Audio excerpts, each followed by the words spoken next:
पुंडलीकवरधारी विठ्ठल श्री ज्ञानदेव तुकाराम पंढरीनाथ भगवान की जय। माऊली ज्ञानेश्वर महाराज की जय। जगद्गुरु तुकाराम महाराज की जय। सद्गुरु जोग महाराज की जय। जो आनंद सत्यप्रकाश विभू आणि आधार नाम रूपास बुद्धी न जाणे आणि जाणे त्यास तो अपार शुद्ध परमात्मा मिचे असे। माझे अपार स्वरूप समुद्रावरती जणू तरंग ब्रह्मा विष्णू महेश गणपती सूर्यचंद्र वरुण यम मिरविती देवी कुबेरे तेशीचे। जो सर्वज्ञानी दया घन मुनी हृदय ज्याचे करते ध्यान त्याचे बुद्धी उपाधी करून मिथ्या भान म्हणजे माझे होत असे। ज्याचे आज्ञाने भाषे जगत जसा दूरवरी सर्प दिसत परी दोई ठाईना सर्प जगत ते स्वतंत्र आणि स्वयं ब्रह्ममीचे असे। पुण्यपुरुषी सदैव निष्काम बोध प्राप्ती कारणे भजावा राम तो मीचे आहे आत्माप्त काम तरी नमन कोणा करावे म्या। सुखम नित्यम स्वप्रकाशम व्यापकम नाम रूपयो अधिष्ठान बुद्धिबोध्यम बुद्धिर्दृग्यत्व निर्मलम अपारम सर्व वेदांत वेद्यम प्रत्यक परम महः तदेवाहम नमत्तोन्य दितिमे निश्चितामती। दयांची केली स्मरण होय सकळ विद्यांचे अधिकरण तेची वंदू श्रीचरण श्री गुरूंचे ते नमस्कारो आता। विचारसागर तरंग 6वा परिच्छेद 36 क्रमांकाचा आत्माचित स्वरूप आहे या विषयाची सिद्धी। या विचारसागर नामक ग्रंथामध्ये आपण 7 तरंगाचा विचार करत असताना प्रथम तरंगात अनुबंधाचा संक्षेप, द्वितीय तरंगामध्ये विस्तार, तृतीय तरंगामध्ये गुरु शिष्याचं लक्षण, परस्पराविषयी कर्तव्याचा विचार, चतुर्थ तरंगामध्ये उत्तम अधिकाऱ्याकरता अनिर्वचनीय ख्यातीच्या माध्यमातून ज्ञेय ब्रह्माचा विचार, 5व्या तरंगामध्ये मध्यम अधिकाऱ्याकरता अहंग्र उपासना अर्थात लय चिंतनाच्या माध्यमातून ध्येय ब्रह्माचा विचार आणि या 6व्या तरंगामध्ये तार्किक आस्तिकाकरता या ठिकाणी न्यायघटित वेदांताचा विचार आपण पाहत आहोत। त्यामध्ये पदार्थाला अज्ञातकाली सत्ता दिली जाते त्याला आपण सृष्टीदृष्टीवाद म्हणतो आणि ज्यामध्ये 3 सत्ता स्वीकारून विचार प्रतिपादन केला जातो। आणि ज्यामध्ये पदार्थाला ज्ञात सत्ता दिली जाते त्याला आपण दृष्टीसृष्टीवाद म्हणतो, ज्यामध्ये 2 सत्ताचाच विचार प्रतिपादन केलेला असतो। तर तो दृष्टीसृष्टीवादाचा विचार आग्रत देवाच्या स्वप्नाच्या माध्यमातून ग्रंथकार आपल्यासमोर ठेवत आहे। या आग्रत देवाच्या स्वप्नाला आरंभ 21 क्रमांकाच्या परिच्छेदापासून झाला।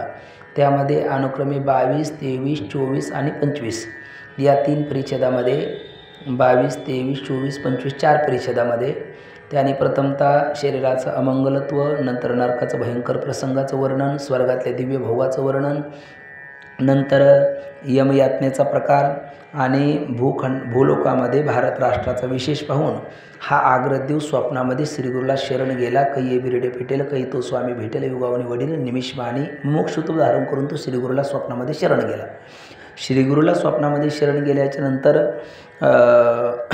तद्विद्धी प्रणिपातेन परिप्रश्नेने सेवया उपदेक्षन्ते ते ज्ञानम ज्ञाननस्तत्वदर्शन ह्या पूर्ण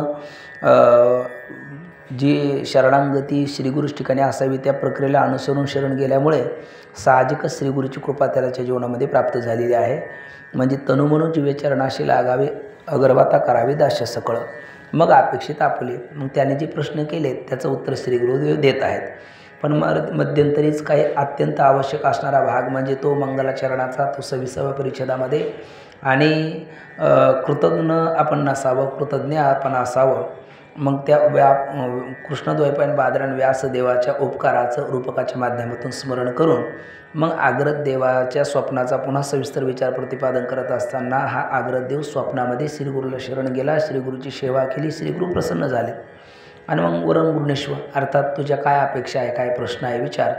मग या आग्रत देवाने श्रीगुरुदेवाला प्रश्न विचारलेले आहेत 3 ते 28व्या परिच्छेदामध्ये मी कोण, जगताचा कर्ता कोण आणि मुक्तीला हेतू कोण। मी कोण या प्रश्नाचं उत्तर आपलं चालू आहे। तर मी कोण या प्रश्नाचं उत्तर एकंदर 29 क्रमांकाच्या परिच्छेदापासून ते आता चालू असणाऱ्या 36व्या परिच्छेदापर्यंत आपण मी कोण या प्रश्नाचा विचार करत आहोत। त्यामध्ये विशेषत्वाने मी कोण आहे या प्रश्नाच्या उत्तरामध्ये आपल्यासमोर एकंदर 5 मतं आलेली आहेत। म्हणजे तशी दर्शनकार त्याच्या 3च आहेत प्रधान। पण मत मात्र आपण 5 पाहून आलो. तर पहिलं मी कोण आहे हे उत्तर वेदांत मताने व्यापक एक. नंतर मी कोण आहे हे उत्तर सांख्य मताने असंग नाना. मी कोण आहे हे उत्तर प्राचीन नयकाच्या मते व्यापक नाना. मी कोण आहे हे उत्तर नवीन नयकाच्या मते मध्यम नाना, मध्यम परिमाणाचा नाना. आणि मी कोण आहे हे उत्तर न्यायकातलेच एकदेशी आहे ना अनुवादी यांच्या मताने अनु नाना. अशा पद्धतीचे मत आपण पाहिले. वेदांत जर सोडला तर इतर आणि सांख्य वेदांत दोन्ही सोडून मग इतरात्र कर्ता भोक्ता. 3 मतामध्ये कर्ता भोक्ता, 2 मतामध्ये अकर्ता अभोक्ता. त्यामध्ये सांख्याच्या मतामध्ये आत्मा त्यांनी व्यापक नाही मानला, असंग नाना मानला, असंग नाना मानला. तर यामध्ये पहिले जे वेदांत मताचं उत्तर आहे ते विवर्तवादाच्या माध्यमातून, सांख्याचं जे उत्तर आहे ते परिणामवादाच्या माध्यमातून, आणि इतर जी 3 मतं आहे पुढे आहे ती परमाणुवादाच्या माध्यमातून किंवा अनुवादाच्या माध्यमातून. परमाणुवाद आणि अनुवाद जवळजवळ समानच, म्हणजे ते 3 वाद आणि 5 उत्तराचा विचार. तर त्यामध्ये उक्ताद अन्यती शेषा म्हणतो आपण, त्याला परिशेष न्याय म्हणतो. या 5 मतापैकी 4 मतं खंडित आहे असं आपल्याला कळालं. असंग नाना हे सांख्याचं मत खंडित आहे, व्यापक नाना प्राच्याचं, मध्यम नाना नव्याचं, आणि ते न्यायातलेच एकादशी अनु नाना. ही 4ही मतं खंडित झाल्याच्या नंतर सांगितली 5 आणि 4 जर खंडित असेल तर एकच मत मंडित आहे, ते म्हणजे वेदांत मत. त्यामध्ये आत्मा व्यापक आहे आणि एक आहे. मग आत्मा जर व्यापक आहे आणि एक आहे तर हे जे सुखदुःख प्रतीतील येतात ते कोणाचे आहेत? वेदांत मतामध्ये प्रतीतील येणारे सुखदुःख हे अंतकरणाचे आहेत, बुद्धीचे आहेत, ते आत्म्याची नाहीत. पण मग असं म्हटल्याच्या नंतर काल शिष्याने शंका घेतली का असं आपलं जे विधान आहे ते उष्ट्रलकुटिका न्यायाने म्हणजे अनुवाद्याचं खंडन जसं आपण केलं तशी आपली स्थिती आहे. कारण आत्मा आपल्या जड जलाला अधिष्ठान होत नाही असा आपला सिद्धांत आहे. मग जड असणारा अंतकरण किंवा बुद्धी ही जड असणाऱ्या सुखदुःखाचं अधिष्ठान किंवा आश्रय होईलच कसं? आणि असं म्हणण्याने जड जलाला अधिष्ठान होत नाही हा सिद्धांत आपला बाधित होईल. तर गुरुदेव म्हटले हे बोलणं तुझं अगदी खरं आहे, आम्हाला फक्त ते आत्म्याची नाहीत हे आम्हाला सांगण्याचं तात्पर्य आहे, ते अंतकरणाचे आहेत हे आम्हाला सांगण्यामध्ये तात्पर्य नाही. पण मग ठीक आहे, आत्म्याचे नाही असा आपण शब्दप्रयोग करावा, ते बुद्धीचे आहेत असं आपण का म्हणाला? म्हणजे त्याचंही कारण आहे. विनाकारण वेदांतामध्ये अध्यारोपसुद्धा विनाकारण केला जात नाही. असाच अध्यारोप केला जातो का ज्याचा शेवटी अपवाद होईल आणि संगती व्यवस्थेत आपल्याला लागेल. म्हणून आपण अध्यारोप म्हणताना काल म्हटलं वस्तूनी अवस्तू आरोप अध्यारोप आणि अधिष्ठाने भ्रांत्या प्रतिष्ठा अधिष्ठाने व्यतिरेक त्रैकालिक अत्यंत अभावनिश्चयी असा अपवाद, अशा अध्यारोप अपवादाच्या आपण व्याख्या पाहिल्या. मग अध्यारोपाच्या परंपरेमध्ये जर बोलायचं झालं, अध्यासाच्या परंपरेमध्ये, तर पहिलं आत्मस्वरूपाच्या ठिकाणी अज्ञान आद्यस्त, अज्ञानोपय चैतन्याच्या ठिकाणी अंतकरण आद्यस्त, आणि अंतकरण किंवा बुद्धिउपय चैतन्याच्या ठिकाणी सुखदुःख काय आद्यस्त आहे. जसं रज्जू सर्पाचं अधिष्ठान नाही, कारण जड जलाला अधिष्ठान होत नाही, पण तरी असा शब्द प्रयोग का ठरला? कारण व्यापक चैतन्याच्या ठिकाणी त्या सर्पाचा अधिष्ठानत्व येण्याकरता, त्या विशिष्ट भागाच्या ठिकाणी सर्पाचा अधिष्ठानत्व येण्याकरता रज्जू उपाधी लागली.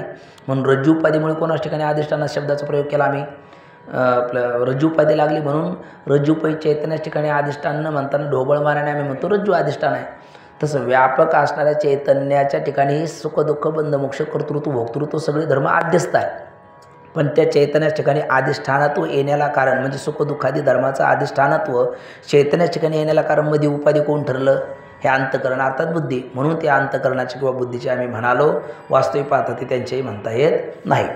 आता जीव म्हटलं का चैतन्य यदा अधिष्ठानम लिंगदेहस्य पुन्हा चिच्छा लिंगदेह असतात तत्संगोज उच्यते. अंतकरण अधिष्ठान चैतन्य, अधिष्ठान चैतन्याचं अंतकरणामध्ये पडलेलं प्रतिबिंब.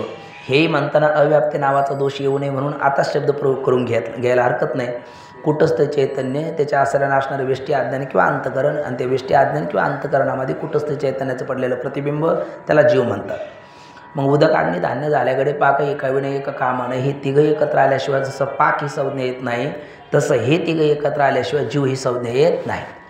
खरी जीवदशा जरी आपण म्हटलं कोणात आईचे दाबास सत्रीचे दाबास, पडला कोणाचा म्हटलं तर कुटस्थकडे जावं लागतं, पडला कोणात म्हटलं तर बुद्धीकडे यावं लागतं. बरं कुटस्थ नसेल तर चेदाबास कोणाचा पडेल आणि बुद्धी नसेल तर कोणात पडेल? त्यामुळे तिघं मिळून एकत्र आल्याच्या नंतरच तो जीवपदाचा वाच्य होतो. मग त्या जीवपदाच्या वाच्यामध्येही जे संसार धर्म जर प्रतीतील येत असेल तर ते कुटस्थचे म्हणता येत नाही, तो असंग निर्विकार आहे म्हणून, बुद्धीचे म्हणता येत नाही, जड आहे म्हणून, आणि चिदाभासाचे जरी अगोदर आपण आरंभी म्हणत असलो तर तत्वता ते चिदाभासाचे म्हणता येत नाही, कारण बिंबात नसेल तर प्रतिबिंबात धर्म असेल कसे. मग ते तर कोणाचे सिद्ध होत नाही, जीवाच ठिकाणी प्रतीतील येतात म्हणले. हो, या कोणाचेच सिद्ध होत नाही हे ज्याला कळत नाही तो मात्र भ्रमाने ते अंतकरणाचे धर्म आपले आहेत, म्हणजे अंतकरणा ठिकाणी प्रतीतील येतात, आणि प्रतीतील येतात म्हणून ते अंतकरणाचे वाटतं, पण अंतकरणामध्ये पडला हा चिदाभास. मग जसं एखाद्याने आपण चुईने धुता मग म्हणे पितात सुटे की प्रतिकरिता जावई शिरके, ती कोण कन्या, तो बाप इदम नमम म्हणतो तो सुटतो, आणि प्रतिकरिता जावई शिरके, तसा प्रतिकरिता जावई कोण चिदाभास.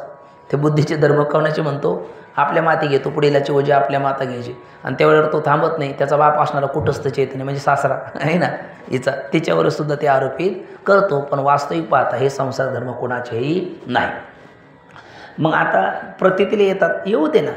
प्रतीतील येणारे पदार्थ कुठपर्यंत, रज्जूवर ठिकाणी प्रतीतील येणारा सर्प कुठपर्यंत प्रतीतील येतो, जोपर्यंत रज्जूचं ज्ञान होत नाही, कारण जे ज्याच्या अज्ञान भासतं ते त्याच्या ज्ञानाने निवृत्त होतं, आणि निवृत्त होणारा सर्प कुठे जातो, कुठे जात नाही, तो वारुळात वगैरे, तो रज्जुरूप होऊन जातो. आद्यस्थ पदार्थ अधिष्ठान ज्ञानानंतर अधिष्ठान रूप होतो. मग आत्मा जर आद्यस्थ असेल, सुख दुःख बंध मोक्ष कर्तृत्व भोक्तृत्व त्यादी धर्म हे जर आद्यस्थ असेल तर ते अधिष्ठान आत्म्याचं ज्ञान झाल्याच्यानंतर कुठे जाईल, आत्मरूप होईल, आणि मग उर्वरित राहून कोणी एकम एवा अद्वितीय असणारा आत्मा तेच खाली राहील. आणि ते आत्मा कसं आहे, सद्रूप आहे. मग आता सत कशाला म्हणतात आणि असत कशाला म्हणतात, तर सच्चेत न बाध्यत असच्चेत न प्रतीत. ज्याचा तिन्ही कालात बाद होत नाही त्याला सत म्हणतात, आणि ज्याची तिन्ही कालात प्रतीती येत नाही त्याला असत म्हणतात. मग आता आत्मा हा सद्रूप आहे, कारण तो तिन्ही कालात अबाधित आहे, आणि सुखदुःखादी धर्म हे तत्वतः असत रूप आहे, पण त्यांना असत अगोदर का म्हणता येत नाही, तर असताची प्रतीती येत नसते, यांची येते म्हणून. पण मग तरी ते असत कसे येतं, आदो अंतचे नास्ती वर्तमाने पितंतता, आदो अंतचे दास्ती वर्तमाने पितंतता. ते आधी नाही अंत्य नाही म्हणून मध्ये जरी दिसले तरी ते नाहीच आहे, ते अधिष्ठान रूपच आहे, असा त्यांचा विचार झाला. आणि या सुख दुःख बंध मोक्षादी धर्माची जशी रज्जूवर प्रतीतील येणारा सर्प रज्जूच्या ज्ञानानंतर रज्जूरूप होतो, तसं आत्मस्वरूपाच्या ठिकाणी प्रतीतील येणारे सगळे संसार धर्म आत्म्याचं ज्ञान झाल्याच्या नंतर ते आत्मस्वरूप होतात, अधिष्ठान रूप होतात, म्हणून त्यांची निवृत्ती होते. आणि ज्याची निवृत्ती होते ते आधी अंती नसतात, म्हणून त्यांचा तत्वता त्रैकालिक अत्यंत अभावच आहे. म्हणून त्याचा ते कोणाचेन कुठेन हा विचारच करणं वेडेपणाचं लक्षण आहे, असं सिद्धांतात गुरुदेव बोलतात. म्हणजे आत्मा सद्रूप झाला. मग एखादा काय म्हणेल, काल शेवटी बोलले, एखादा काय म्हणेल कोणाची निवृत्ती होते, सुखदुःखादी बंधमोक्षाची जर आत्म्याच्या ठिकाणी निवृत्ती होती तर त्या आत्म्याची सुद्धा निवृत्ती माना. म्हणजे आत्म्याची निवृत्ती आम्ही मानू, पण अधिष्ठानात आद्यस्थ पदार्थाची निवृत्ती होते. मग आत्माच मुळात अधिष्ठान आहे, त्याचं अधिष्ठान कोण, अधिष्ठानाचं कोण अधिष्ठान. बरं, आत्म्याला आद्यस्थ मानून जर त्याचं कोणी अधिष्ठान म्हणाल तर मग तुम्ही सांगा आम्ही त्याच्यात निवृत्ती मानू. म्हणजे आत्म्याची निवृत्ती शून्यात माना, म्हणजे कंसात अभावात. तर भावरूप पदार्थाची निवृत्ती अभावात होईल कशी. मग असं जर म्हटलं तर नासतो विद्यते भावना अभाव विद्यते सत उभयरूप दृष्णतस्तो नस्तत्वदर्शवी कथमा स्वतः सज्जा येते. या श्रुती स्मृतीच्या वचनाला विरोध येईल. म्हणजे शून्यात तर भावरूप आत्म्याची अभावरूप शून्यात निवृत्ती म्हणता येणार नाही. नाही म्हणले मग आत्म्याची निवृत्ती करता अधिष्ठान माना. म्हणले काय माना सांग ना, दुसरा आत्मा माना ना. म्हटले नाही म्हणले त्याच्यातच त्याची निवृत्ती माना. तर काल म्हटलं आपण आत्म्याचीच निवृत्ती आत्म्यात मानलं तर आत्माश्रय दोष येईल. मग आत्म्याची निवृत्ती मानण्याकरता दुसरा अधिष्ठान रूप आत्मा मानला, मग पहिल्याची निवृत्ती या दुसऱ्यात, दुसरा तरी आत्मा त्याची निवृत्ती माना. मग नाहीतर मग याची निवृत्ती करून तो शिल्लक राहिल्याच्या नंतर याचीच निवृत्ती करून उपयोगी तर काय. मग दुसऱ्याची निवृत्ती करण्याकरता त्याची पहिल्यात माना अन्योन्याश्रय. मग तो दोन्ही दोष येऊ नये, मग पहिल्याची निवृत्ती दुसऱ्यात दुसऱ्याची निवृत्ती करता तिसरा माना. म्हणजे पण तो तरी आत्मा त्याची निवृत्ती म्हणजे त्याची पहिल्यात चक्रकापत्ती, पहिल्याची दुसऱ्याची तिसऱ्यात असं चालत राहिला अनवस्था.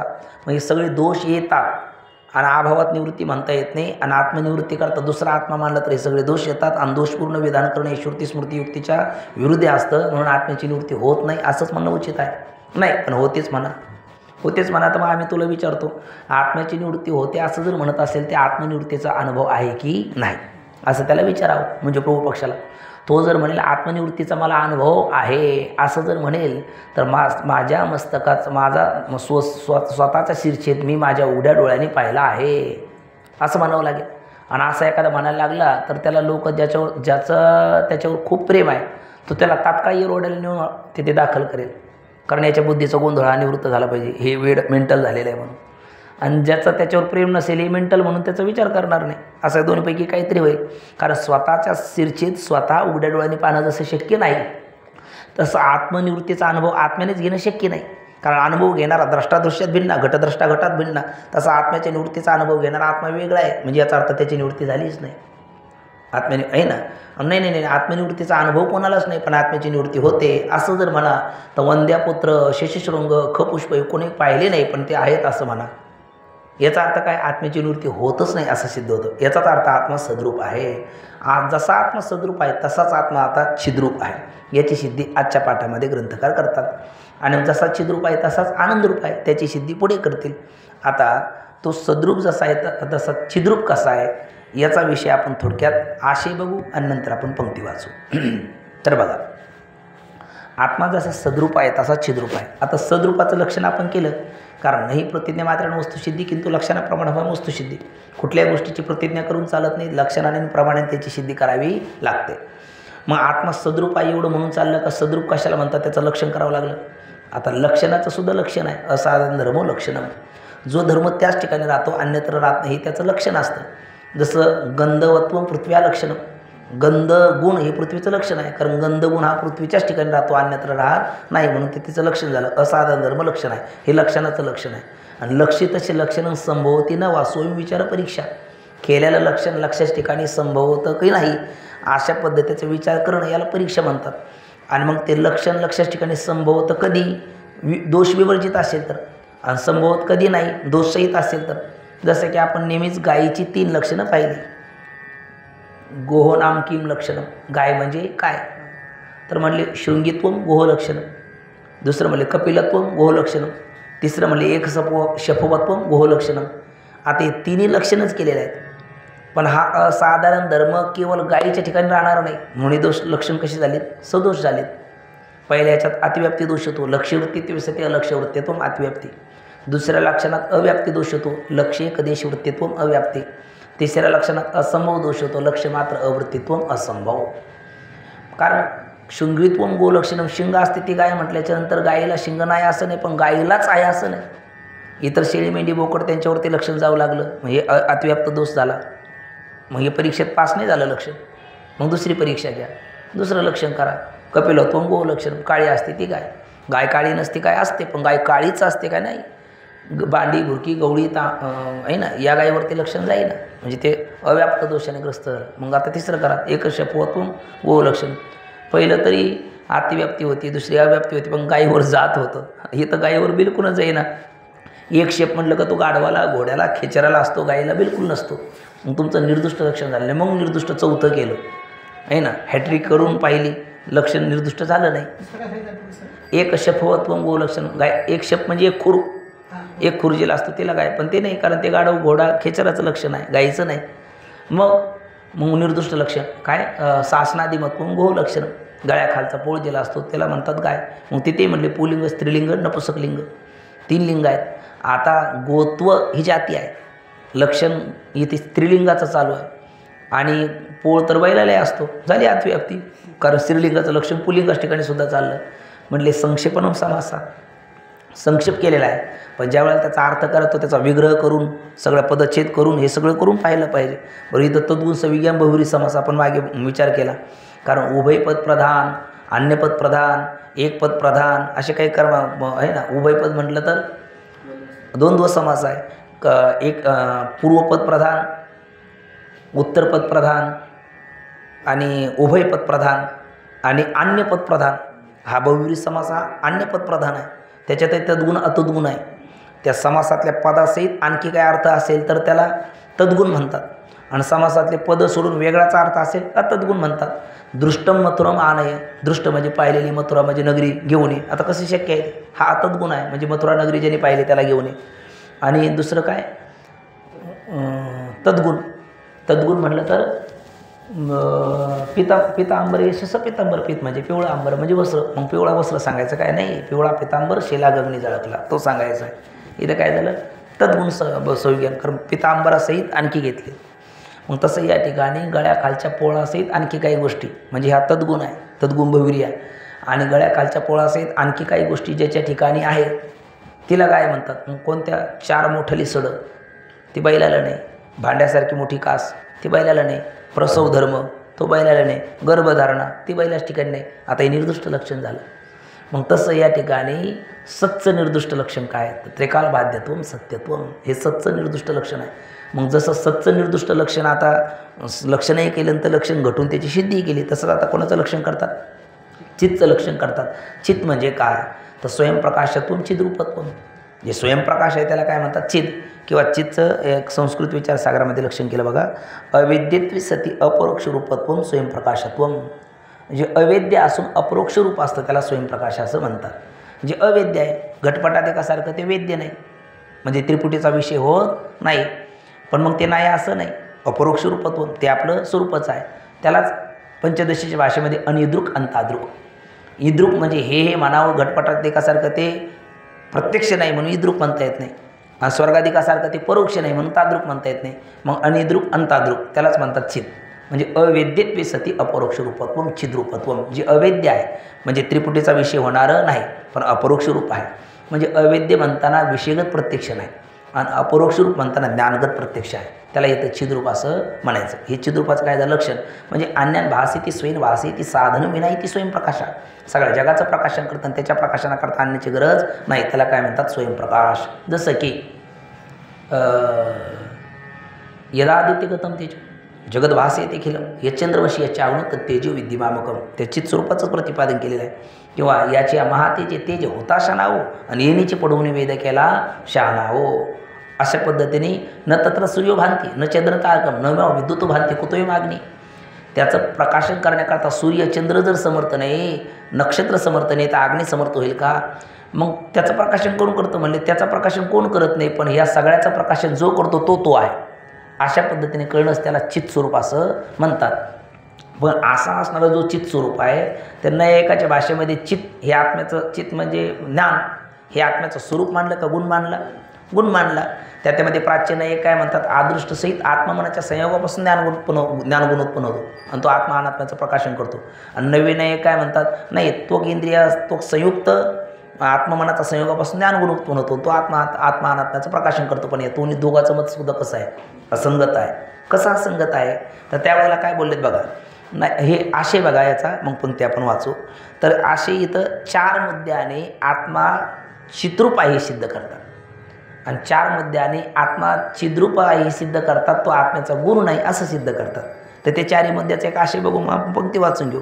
तर पहिली गोष्ट अशी आहे की नैयायिक मताप्रमाणे जर तुम्ही म्हणाल आत्मस्वरूपाने जड आहे, ज्ञान हा त्याचा गुण आहे ना, म्हणजे आत्मा थोडक्यात प्रकाशरूप आहे, स्वयंप्रकाश म्हणजे आत्मा प्रकाशरूप आहे असं श्रुतीचा सिद्धांत आहे, वेदांताचा सिद्धांत आहे. पण एखादं म्हणलं नाही आत्मा अप्रकाशरूप आहे, मग आत्मा जर अप्रकाशरूप आहे तर घट काय आहे, अप्रकाशरूप आहे. तसा आत्माही अप्रकाशरूप मानला तर तो घटवत जडरूप होईल, घटाप्रमाणे कसं होईल, तो जडरूप होईल. आणि जड पदार्थ त्याला म्हणतो स्वतःचं आणण्याचं प्रकाशन करत नाही. मग आत्मा अनात्म्याचं प्रकाशन करायला समर्थ ठरेल काय, जडरूप मानल्याच्या नंतर नाही. म्हणून आत्मा कसा म्हणता येत नाही, अप्रकाशरूप म्हणता येत नाही. बरं, आत्मा अप्रकाशरूप मानला आणि तुम्ही काय म्हणला आत्मा अप्रकाशरूप आहे म्हणजे जडरूप आहे, आणि जडरूप असणाऱ्या आत्म्याचं प्रकाशन कोण करतात, ज्ञानेंद्रिय किंवा अंतकरण करतं. आता घटपटादी पदार्थ जडरूप नाही का, पण ते घटपटादी पदार्थ जडरूप आहे, त्यांचं प्रकाशन कोण करतं, ज्ञानेंद्रियाच्या द्वारा. घटाच्या रूपाचं ज्ञान चक्षुरेंद्रियाच्या द्वारा, घटाच्या ठिकाणी असा टकटक शब्द वाजला तर श्रवणेंद्रियाच्या द्वारा, घटाचा चांगला खरपूस भाजला आहे बरं का, घ्राणेंद्रियाच्या द्वारा, म्हणजे इंद्रियाच्या द्वारा त्याचं काय होतं, जे घटाचं प्रकाशन होतं. ज्ञानेंद्रियाच्या द्वारा अंतकरण वृत्ती त्याला सहाय्य लागते. किंवा आतल्या कामक्रोधादी विकाराचं ज्ञान म्हणलं का ते अंतकरण होतं, म्हणजे पदार्थाचं ज्ञान आपल्याला कशाद्वारा होतं, इंद्रियाद्वारा किंवा अंतकरणाद्वारा. तसं आत्मस्वरूपाने कसं आहे, जड आहे आणि त्याचं प्रकाशन कोण करतात, अंतकरण किंवा इंद्रिय करतात. असं जर कदाचित म्हणाल तर म्हटले असं म्हणता येत नाही. म्हणजे का, कारण अंतकरण किंवा इंद्रिय कशी आहेत, परिच्छिन्न आहे. अंतकरण किंवा इंद्रिय कशी आहेत, परिच्छिन्न आहे. मग परिच्छिन्न वस्तू व्यापकाचं प्रकाशन करायला समर्थ ठरेल काय, नाही. अंतकरण किंवा वृत्ती, आता परिच्छिन्न म्हणजे काय, व्यापक म्हणजे काय, तर आपण व्याख्या बघून आलो आहेत. न्यून देशी वृत्तीत्व परिच्छिन्नत्वम, अधिक देशी वृत्तीत्व व्यापकत्व. जे कमी देशात राहतात त्याला काय म्हणतात, परिच्छिन्न, आणि जे अधिक देशात राहतं त्याला काय म्हणतात, व्यापक. किंवा ज्याला देशकाल वस्तू परिच्छेद नाही ते व्यापक, आणि ज्याला देशकाल वस्तू परिच्छेद आहे ते परिच्छिन्न. आता गट आहे, हा कुठल्या तरी एका देशात आहे, दुसऱ्या देशात नाही, एका कालात आहे, एका कालात नाही, एका वस्तूत आहे, दुसऱ्या वस्तूत नाही, म्हणून याला तिन्ही परिच्छेद आहे. परिच्छेद आहे म्हणजे तो काय झाला, परिच्छिन्न. आणि न व्यापित्वात देशात आणतो नित्यत्वात नापिक आलं तर न वस्तुतोपी सर्वात्म्यात अनंत्यम ब्रह्मणी त्रिधा पंचदशीमधला श्लोक प्रसिद्ध आहे. न व्यापित्वात देशात आणतो आत्मा व्यापक असल्यामुळे देशाने त्याचा अंत होत नाही. नित्यत्वात नापिक आलं तर नित्य असल्यामुळे कालाने त्याचा अंत होत नाही. न वस्तुतोपी सर्वात्म्यात सर्वात्मा असल्यामुळे वस्तूने त्याचा अंत होत नाही. असा आत्मा देशकाल वस्तू परिच्छेद रहित आहे. म्हणून तुकोबरायचं प्रसिद्ध प्रमाण देशकाल वस्तू भेद मावळाला आत्मा निर्वाळाला विश्वकार. किंवा आत्म्याचा देश परिच्छेद का नाही तो कणाकणात आहे, काल परिच्छेद का नाही तर क्षणाक्षणात आहे, आणि वस्तू परिच्छेद का नाही मनामनात आहे. असं कणाकणात क्षणाक्षणात मनामनात व्याप्त असणाऱ्या आत्म्याच्या ठिकाणी तिन्ही परिच्छेद नाही म्हणून आत्मा कसा झाला व्यापक. आणि तिन्ही परिच्छेद आहे अंतकरण इंद्रियाच्या ठिकाणी म्हणून हे झाली परिच्छिन्न. मग परिच्छिन्न असणारी ही अंतकरण इंद्रिय व्यापक आत्म्याचं प्रकाशन करेल का? व्यापक आत्म्याचं प्रकाशन कर. बरं शेवटी ही अंतकरण आणि इंद्रिय जी वस्तू परिच्छिन्न असते ती उत्पत्ती विनाशवान असते, आणि जी उत्पत्ती विनाशवान असते ती अनित्य असते ना अनित्य असते ती जड असते. मग अंतकरण ज्ञानेंद्रियच मुळात काय आहे? जड आहे. मग अंतकरण ज्ञानेंद्रिय जर जड आहे तर जड जडाला प्रकाशित करेल का? मग आत्मा मानाचा कसा जड, आणि त्याचं प्रकाशन कोण करतं? ज्ञानेंद्रिय अंतकरण. ते आहे परिच्छिन्न, परिच्छिन्न आहे म्हणून जड आहे. मग जड असणारे अंतकरण आणि ज्ञानेंद्रिय आत्म्याचं प्रकाशन करतील काय? उत्तर आहे नाही. मग जड असणारे अंतकरण इंद्रिय जर आत्म्याचं प्रकाशन करत नाहीत याचाच अर्थ आत्मा कसा मानला पाहिजे? स्वयंप्रकाश मानला पाहिजे. कसा मानून चालणार नाही?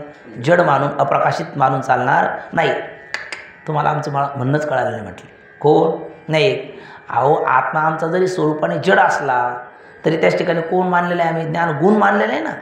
आणि तो ज्ञानगुण काय करतो? आत्मा अनात्म्याचं प्रकाशन करतो. लागली ना संगती? तुम्हाला प्रकाशनाची चिंता आहे ना.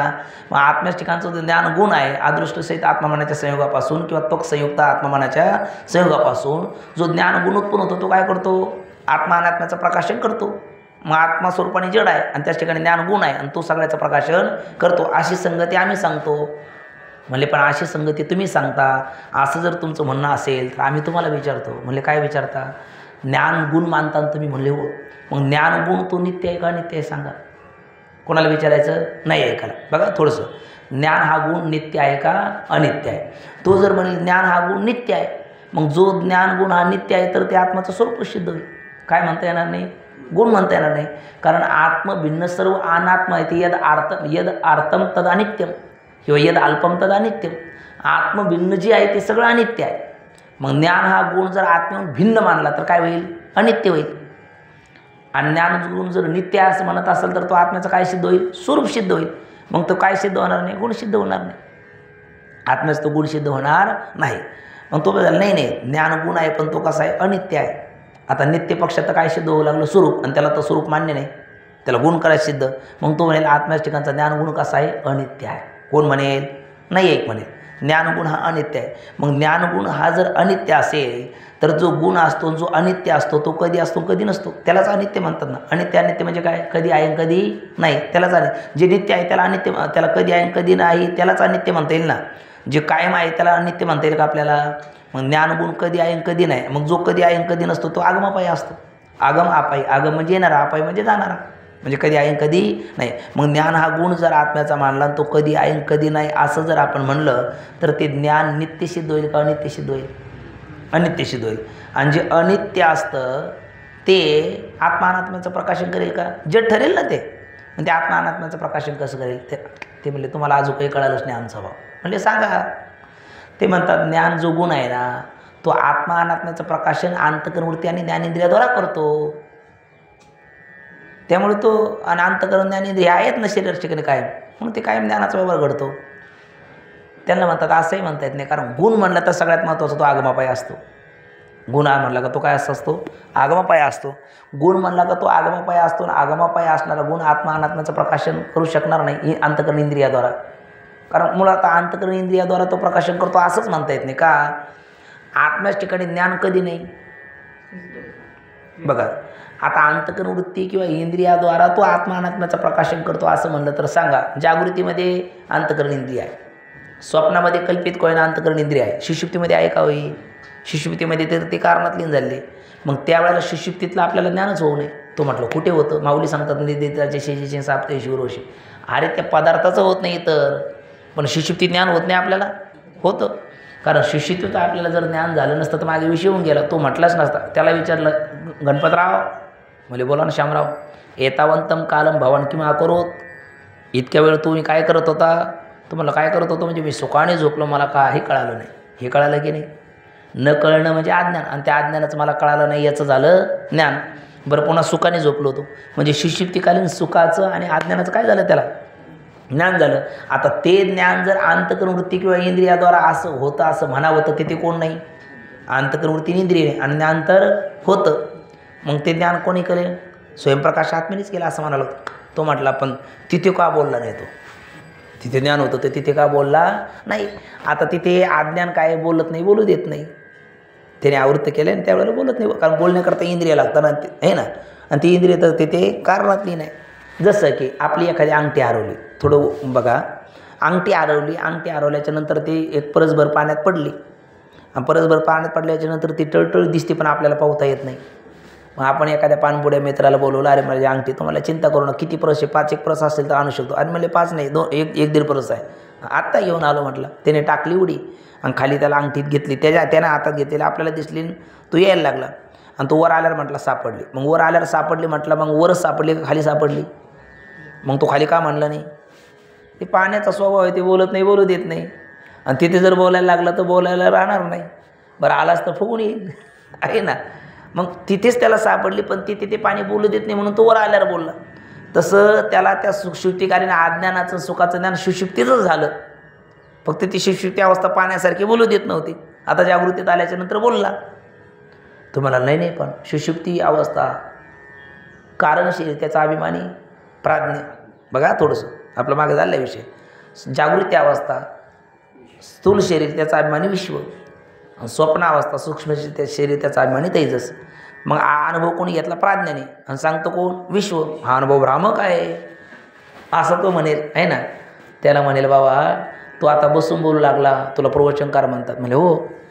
आणि उभ्याने कीर्तन कंबर बांधून बोललो, काय म्हणतात तो कोबरा आहे, तुला कीर्तनकार म्हणतात. म्हणजे 2 झाले ना, 2 झाले, ते 2 झाले का? नाही, एकच व्यक्ती आहे. फक्त बसून बोलण्याची उपाधी लागली का त्याला प्रवचनकार म्हणतात, उभ्याने बोलू लागला कीर्तनकार म्हणतात. पण व्यक्ती 2 नाही ना. तसं शरीर आणि अवस्था भेदाची उपाधी लागली म्हणून प्राज्ञ आणि विश्व संज्ञा आल्या. पण मुळात तो जीवात्मा तर एकच आहे ना, कारण 3 अवस्थेमध्ये तो आहे. म्हणून त्याचं बोलणं ते प्रमात्मक का भ्रमात्मक ते बोलणं आहे, भ्रमात्मक नाही. म्हणून त्यांनी सुषुप्तीत अनुभव घेतला, तो आपण मग तिथे घेतला, तो इथे बोलतो, तो प्रामाणिक असो, कारण तोच होता म्हणून.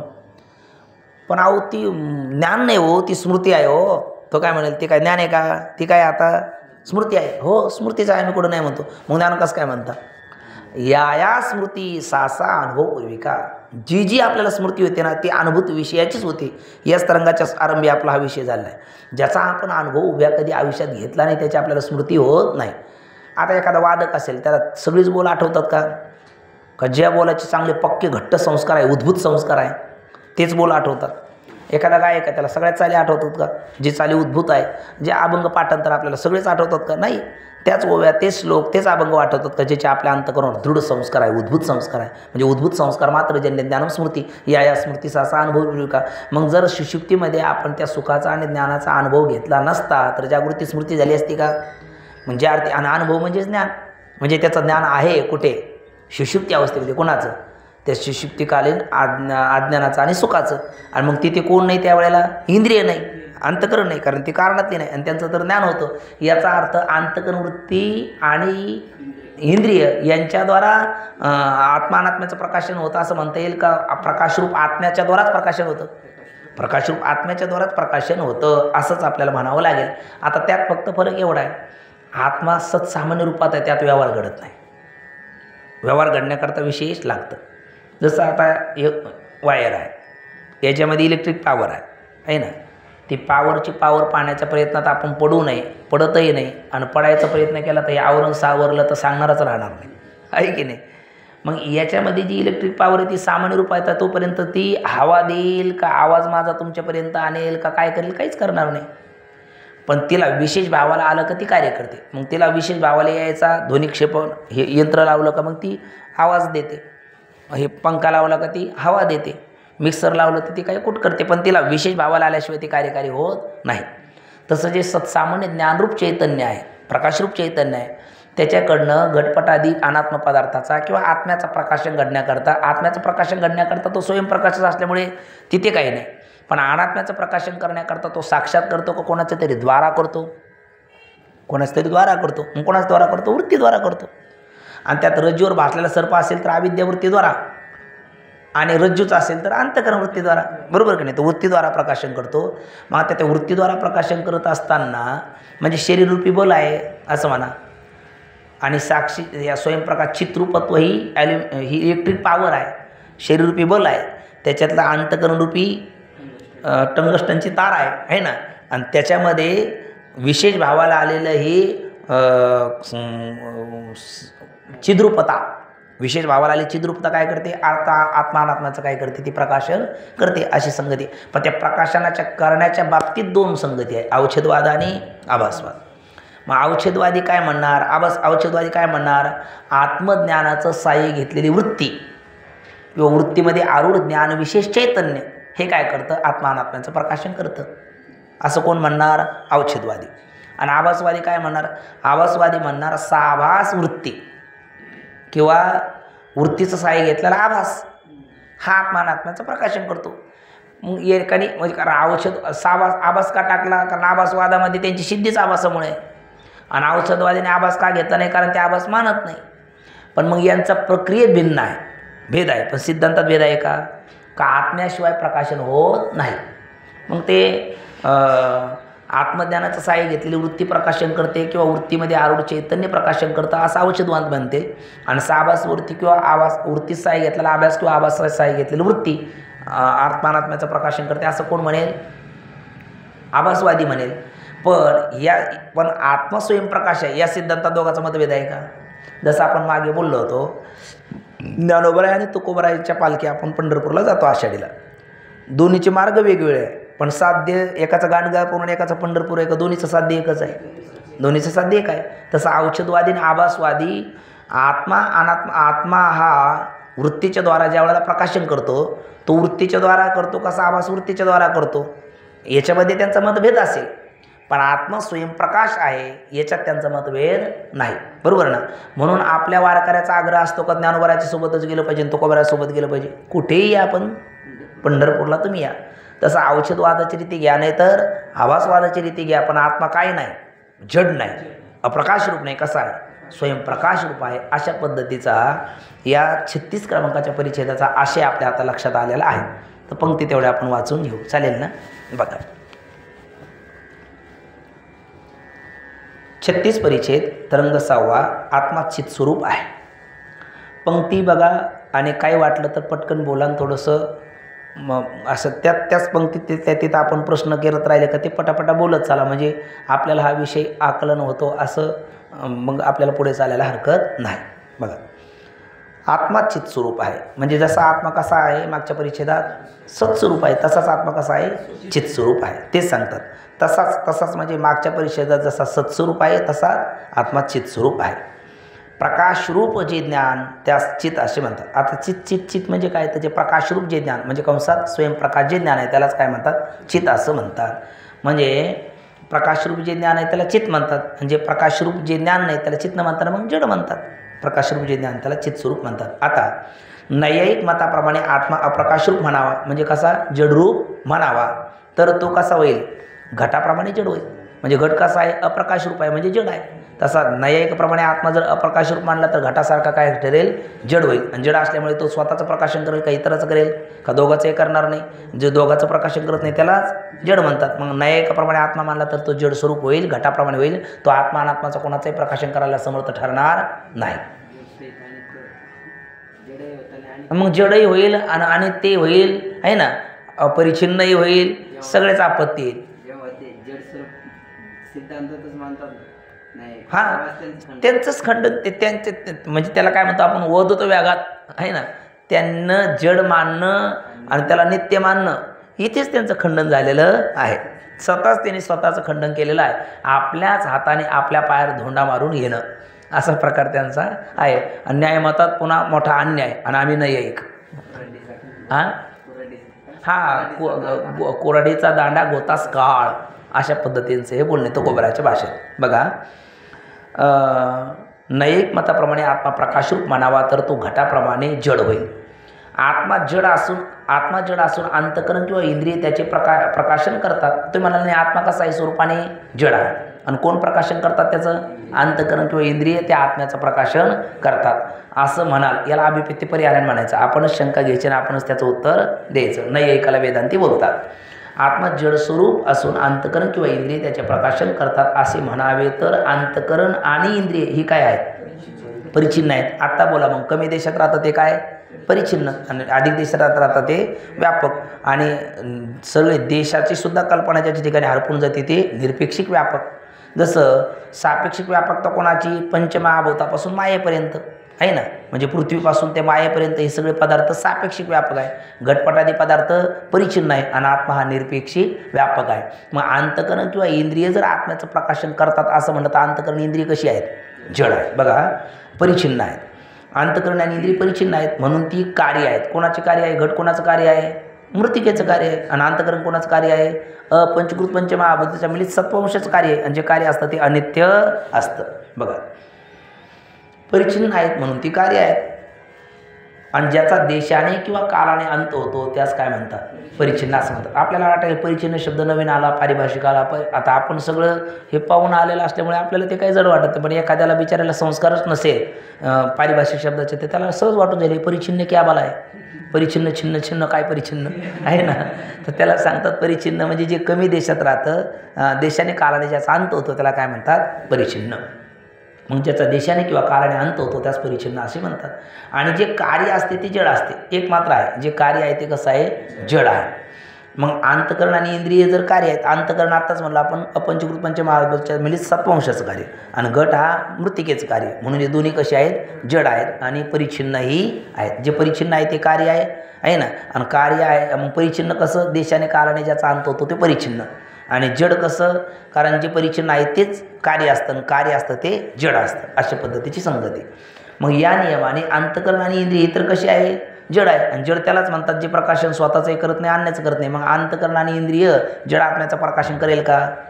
त्याने अगोदर स्वतःचं करावं मग इतराचं करावं. आडातच नाही, पोऱ्यात कुठून? स्वतःचं प्रकाशन करायला जर ते असमर्थ आहे तर आत्म्याचं प्रकाशन करतीलच कशी? म्हणून त्यांच्याकडून कोणाचेच प्रकाशन घडणार नाही. त्यांच्याकडून म्हणजे कोणाकडून? अंतकरण आणि इंद्रियाकडून. याकरिता प्रकाशरूप आत्मा सर्वांचा प्रकाशक आहे. म्हणजे स्वयंप्रकाश असणारा आत्माच कशाचा आहे? सर्वांचा प्रकाशक आहे. म्हणजे घटपटादी पदार्थाचाही आणि स्वतःचाही सर्वांचा प्रकाशन करणारा कोण आहे? आत्माचा आहे. म्हणून यदादित्य गतम तेजो जगद्भासेति खिलम यच्चंद्रमशी यच्चाग्नो तत्तेजो विद्धी मामकम. आणि जर असे म्हणेल की, आता हे पुन्हा अभिप्रेत्य परिहाराने दुसरा प्रकार. आणि जर हे नाही एक असे म्हणेल की, असे म्हणेल आणि जर आत्मा कसा आहे? जड आहे, परंतु त्याच्या ठिकाणी असणारा कोणता गुण? ज्ञानगुण. हा कोणाचं प्रकाशन करतो? आत्म्याचा आणि अनात्म्याचं. दोघांचंही प्रकाशन आत्मास्वरूपाने जड, त्याच्या ठिकाणचा ज्ञानगुण आत्मा अनात्म्याचं प्रकाशन करतो. असं जर कदाचित हे नाही एक मंडळी म्हणतील तर त्यास असे विचारावे की त्यास म्हणजे कोणास? नाही एकच. ज्यांनी आत्म्याचा ज्ञान हा गुण मानलेला आहे त्यास म्हणजे नाही एकच. असे विचारावे की तो ज्ञानगुण नित्य आहे का अनित्य आहे? नित्य म्हटलं तरी अडचण, अनित्य म्हणलं तरी अडचण. म्हणजे ह्या कोणता दोष देतात? आता उभयता पाशरज्जू. इकडे जाऊ तर विहीर, तिकडे जाऊ तर आड. सुंत करू का मुंज करू माझ्या बाळाची? ते म्हटले तुझं सोड, आता मी जाळून घेऊ का पुरून घेऊ? त्याला म्हणतात उभयता पाशरज्जू. दृष्टांत माहिती आहे ना. आता गोष्ट सांगायला वेळ नाहीत आणि वाटल्यास आपली इच्छा असेल तर मग पाठ झाल्याच्या नंतर सांगतो आहे ना. आता तूर्त उभयता पाशरज्जू. ते बोराटीची काठी बघितली का तुम्ही? ते मजेदार असतात. एक सरळ असतो आणि एक असा असतो. एक असा तो पहिला आपल्या शर्टाला असा अडकून मागे घेतो, का जा रे हो इधर आओ पिछे आओ, मागे घेतो. आणि मागे यायला लागलं की मागचं म्हणतो चल पुढं मागे कसा आला हो पुढे, म्हणजे ना. मग ते जर पुढे जाऊ देत नाही आणि मागे येऊ देत नाही. तसं त्याला म्हणतात आत्म्याचा ज्ञान हा गुण जर मानला तर नित्य म्हणलं तर तेही सिद्ध होत नाही आणि अनित्य म्हणलं तर तेही सिद्ध होत नाही. कसं ते बघा. आत्मा जड आहे म्हणून त्यास असे विचारावे की ज्ञान गुण नित्य आहे का अनित्य आहे? नित्य आहे म्हणलं तर काय सिद्ध होईल? आपण पाहून आलो तेवढं बोला, म्हणजे पंक्ती वाचायला मोकळे आपण. नित्य आहे तर स्वरूप सिद्ध होईल. नित्य म्हणलं तर स्वरूप सिद्ध होईल. आणि अनित्य म्हणलं तर ते कार्य असल्यामुळे जड होईल. मग अनित्य म्हणलं तर ते प्रकाशन करणार नाही आणि नित्य म्हणलं तर ते स्वरूप सिद्ध होईल. म्हणजे आत्म्याचा गुण नित्य म्हणूनही गुण सिद्ध होत नाही, ज्ञान हा नित्य म्हणूनही गुण सिद्ध होत नाही, अनित्य म्हणूनही गुण सिद्ध होत नाही. याचाच अर्थ आत्मा कसा मानला पाहिजे? पुन्हा स्वयंप्रकाशच मानला पाहिजे. त्याच मुद्द्यावर येतात. आता कसं बोलतात बघा. नित्य आहे की अनित्य आहे ज्ञानगुण? नित्य आहे असे म्हणेल तर ज्ञानगुण आत्म्याचे ज्ञानगुण हा आत्म्याचे गुण नाही सिद्ध होणार, काय स्वरूपच सिद्ध होईल. कारण का? कारण नाही प्रतिज्ञा मात्र सिद्ध करावं लागेल ना. नित्य म्हणलं तर ते स्वरूपच कसं, तर ते सांगतात आत्म्याहून भिन्न ते सर्व कसे असते, अनित्य आहे. आत्मभिन्न सगळे अनात्म पदार्थ कसे आहेत, अनित्य आहे. नित्य एकच आहे, तो कोण? आत्मा. तो कोण? ब्रह्म. ते कोण? मीच नित्य आहे. मत्तः परतरम नान्यत. नित्यम कश्चित नास्ति. माझ्या अतिरिक्त नित्य कोणीच नाही, मीच फक्त नित्य आहे. म्हणून तुका म्हणे तू चिखरा एरवावगा पसरा. मग आत्म्याहून भिन्न ते सर्व नित्य असते. जर ज्ञान आत्म्याहून भिन्न मानले तर ते कसे होईल, मग अनित्य होईल. पंक्ती बोललं पाहिजे, ते अनित्य होईल. याकरिता ज्ञानगुण नित्य मानून आत्म्याहून भिन्न मानता येत नाही. मग ज्ञानगुण नित्य मानून आत्म्याहून कसं मानता येत नाही, भिन्न मानता येत नाही. म्हणजे ज्ञानगुणही म्हणायचं, नित्यही म्हणायचं आणि आत्म्याहून भिन्न मानायचं असं म्हणता येत नाही. आणि जे भिन्न नसतं ते त्याचं स्वरूप असतं. म्हणजे ज्ञानगुण जर नित्य मानला तर तो काय सिद्ध होणार नाही, गुण सिद्ध होणार नाही. काय सिद्ध होईल, स्वरूप सिद्ध होईल.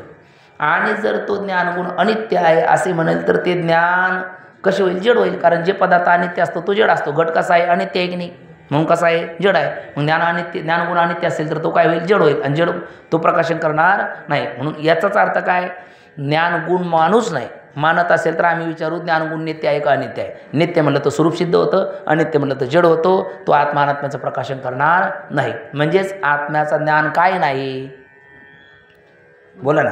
आत्म्याचं ज्ञान काय नाही, गुण नाही. काय आहे, स्वरूप आहे. आणि हे सिद्ध करायचं आहे. तसाच आत्मा काय आहे, चित स्वरूप आहे. या आहे ना, या वाक्याचं स्पष्टीकरण हे सगळं चालू आहे. आणि गुणगुणीचा समवाय संबंध असतो. छान. तर गुणगुणीचा समवाय संबंध असल्यामुळे नित्यसंबंध समवाय संबंध.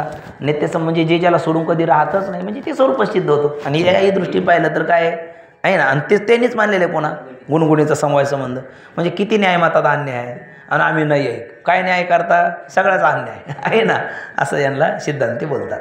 बघा. आणि जर तो ज्ञानगुण नित्य आहे असे म्हणेल तर ते ज्ञान जड होईल. कारण जे अनित्य असते ते जड असते. म्हणून ज्ञान अनित्य आहे असे म्हणता येत नाही. अनित्य अंगीकार केला म्हणजे ज्ञान हा गुण अनित्य आहे ना, असा जर अंगीकार केला तर ते ज्ञान आत्म्याच्या ठिकाणी कदाचित असेल आणि कदाचित नसेल. म्हणजे नित्य म्हणलं तर स्वरूपच सिद्ध होईल, हे सिद्ध झालं. पण ज्ञान गुण जर मानला तर तो अनित्य जड होईल, हे सांगतात. पण अनित्य जड का होईल, कारण जो गुण असतो तो आगमापायी असतो आणि जो आगमापायी असतो तो अनित्य असतो. असं आता पुन्हा वेगळ्या प्रक्रियेने तीच गोष्ट सांगतात. काय बोलतात बघा. जसा एखादी चाल आपण गातो, त्या चालीचे दोन अंतरे आणि पुन्हा मूळ स्वरूपावर येतो, है ना. तसं तर पहिला ज्ञानगुण जर अनित्य मानला तर तो कार्य असल्यामुळे जड आणि मग तो काही प्रकाशन करणार नाही. पुन्हा ज्ञानगुण जर अनित्य मानला तर जे अनित्य असतं ते आगमापायी असतं. ज्ञानगुण जर अनित्य मानला तर ते आगमापायी असतं. त्या पद्धतीने त्याचं पुन्हा जडत्व सिद्ध करतात. ठीक ना. बघा. कारण जे अनित्य असते ते जड असते, म्हणून ज्ञान अनित्य आहे असे म्हणता येत नाही. अनित्य अंगीकार केला तर ते ज्ञान आत्म्याच्या ठिकाणी कदाचित असेल आणि कदाचित नसेल. कदाचित असेल, कदाचित नसेल म्हणजे कधी असेल कधी नसेल. म्हणून ते आत्म्याहून काय मानावं लागेल, मग भिन्न मानावं लागेल. परंतु काय, परंतु आत्म्याच्या ठिकाणी नित्य ज्ञानाचा अंगीकार केला तर ते भिन्न मानता येत नाही. म्हणजे नित्य मानलं तर ते भिन्न मानता येणार नाही आणि अनित्य मानलं तर आत्म्याशी एकरूप मानता येणार नाही. का बरं असं बोलतात, त्याचं कारण आहे म्हणतात. बघा. जो गुण असतो तो गुणीच्या ठिकाणी कधी असतो आणि कधी नसतो. आत्ताच म्हणजे गुणगुणीचा समवाय संबंध आणि कधी असतो कधी नसतो. अरे बाबा, म्हणजे गुणगुणीचा समवाय संबंध म्हणताना गुणगुणीला सोडून कधी राहू शकत नाही, हे सांगायचं आहे. हे सांगायचं आहे. म्हणजे तो गुण कायम असतो असं सांगायचं नाही. मग ते स्वरूप सिद्ध होईल ना. गुणगुणीचा समवाय संबंध म्हणजे गुणीला सोडून गुण कधी राहू शकत नाही. जेवढ्या काळात आहे तेवढ्या काळात तो गुणीच्याच ठिकाणी राहतो, इतर राहत नाही. पण तो गुण म्हणलं का तो कसा असतो, आगमापायी असतो. घासा बसला गाता येतं का, नाही. आणि खुल्ल्याच्या नंतर गाता येतं. मग गाय ना गुण नाही का, आणि गाय गुणी नाही का. मग ज्या वेळेला तो घासा बसला त्यावेळेला गुण काय झाला, गेला, तिरोभाव झाला त्याचा. आणि आता त्याचा आविर्भाव झाला, आहे ना. म्हणजे त्याचा उत्पत्ती विनाश नसला तरी आविर्भाव तिरोभाव तर मानावाच लागतो ना. आणि आविर्भाव तिरोभाव म्हणजे तो काय झाला, आगमापायी. आणि पुन्हा मनाच्या संयोगाने मानलेला आहे ना. ते मन जर ताळ्यावर असेल तर गुण उत्पन्न होईल, आहे ना. ते मन जर मध्येच मधुकरीकडे गेलं तर गुण उत्पन्न होणार नाही. ज्ञानगुण मानलंच पाहिजे की नाही. आता बघा. जो गुण असतो तो गुणीच्या ठिकाणी कधी असतो कधी नसतो. जसा उदाहरण देतात आपल्याला कळण्याकरता, वस्त्राचा नील पितादी गुण असतो. आता वस्त्र कधी पिवळे असतात, काही निळे असतात. आता आपण नीळ टाकत नाही, पण खेड्यातले गेले तर ते वस्त्राला नीळ टाकतात, पांढऱ्या वस्त्राला. मग ते म्हणजे पर निळी रजनी वाह्यमोती सारणी असं होतं. पण तो कुठपर्यंत दुसरं धुणं होत नाही, तोपर्यंत धुणं झालं का तो पुन्हा नीलता निघून जाते, पुन्हा श्वेतता प्राप्त होते. पण तो गुणाधान केलेला तो कायम राहिला का? नाही. म्हणजे गुण कसा झाला? थोडक्यात आगामापायी. बघा हा ते कृष्णवर्ण, नीलवर्णाला कृष्णवर्ण म्हणतात. म्हणजे व्यवहारात नीळ म्हणला का निळा, आणि इकडे नीळ म्हणजे कृष्ण काळा, ते निळी रजनी म्हणत असताना तिथे. पण कृष्ण असला तरी तो कायम काळा, तो तसाच राहतो का? तोही हळूहळू त्याचाही फिकटपणा होतो. म्हणजे कुठलाही गुण असला ना तर तो कायम राहत नाही, एकसारखा राहत नाही. त्याच्यामध्ये काय होतं? चढ उतार होत राहतो, बदल होत राहतो. जो गुण असतो तो गुणीच्या ठिकाणी कधी असतो कधी नसतो. जसा वस्त्राचा नील पितादी गुण राहतो, तो कधी राहतो कधी राहत नाही. आता आपण वारीला मुळात त्या पताका पांढऱ्याच असतात, त्या गिरूच्यामध्ये बुडून मग त्या आपल्या भगव्या वर्णाच्या केल्या जातात. पण ते जास्तच पावसामध्ये भेटल्या तर तो तसा राहतो का? हळूहळू तो फिकट होत जातो. म्हणजे आहे ना, म्हणजे गुण काय होतो? जाणारा येणारा असतो, आगमापायी असतो. ते उदाहरण देतात. जो गुण असतो तो आगमापायी असतो. आणि ज्ञान कसं आहे? नित्य आहे, काय नाही, आगमापायी नाही. म्हणून काय नाही, म्हणून काय म्हणता येणार नाही? गुण म्हणता येणार नाही. कारण जे गुण असतो तो आगमापायी असतो, आणि ज्ञान काय नाही, आगमापायी नाही. याचा अर्थ तो आत्म्याचा काय नाही, गुण नाही. मग काय आहे? स्वरूप आहे. तेच सांगतात. मग ज्ञान हेच आत्म्याचे स्वरूप आहे. जर ज्ञान अनित्य म्हणावे, आम्ही तर म्हणतच नाही, पण तुझ्या मताप्रमाणे जर म्हणावे तर काय अडचण येते? त्याला म्हणतात तुष्यंतु दुर्जन्यायाने. समोरच्याला मान्यच नसेल तर घडीभर त्याचं मान्य करूनसुद्धा ते चुकीचं कसं आहे त्याला ते पटवून देणं. मग त्याला म्हणतात ज्ञान अनित्य म्हणावे तर ते अंतकरणापासून किंवा इंद्रियापासून उत्पन्न होते असे म्हणावे लागेल. म्हटले आम्ही ते वरच म्हटलो ना. आई म्हटले वर म्हटला तो, पण ते म्हणणं बरोबर नाही ना. काय बरोबर नाही? ते त्याला आता सिद्ध करून देतात. कारण ही नसताना सुद्धा ज्ञान आहे. ही म्हणजे कोण?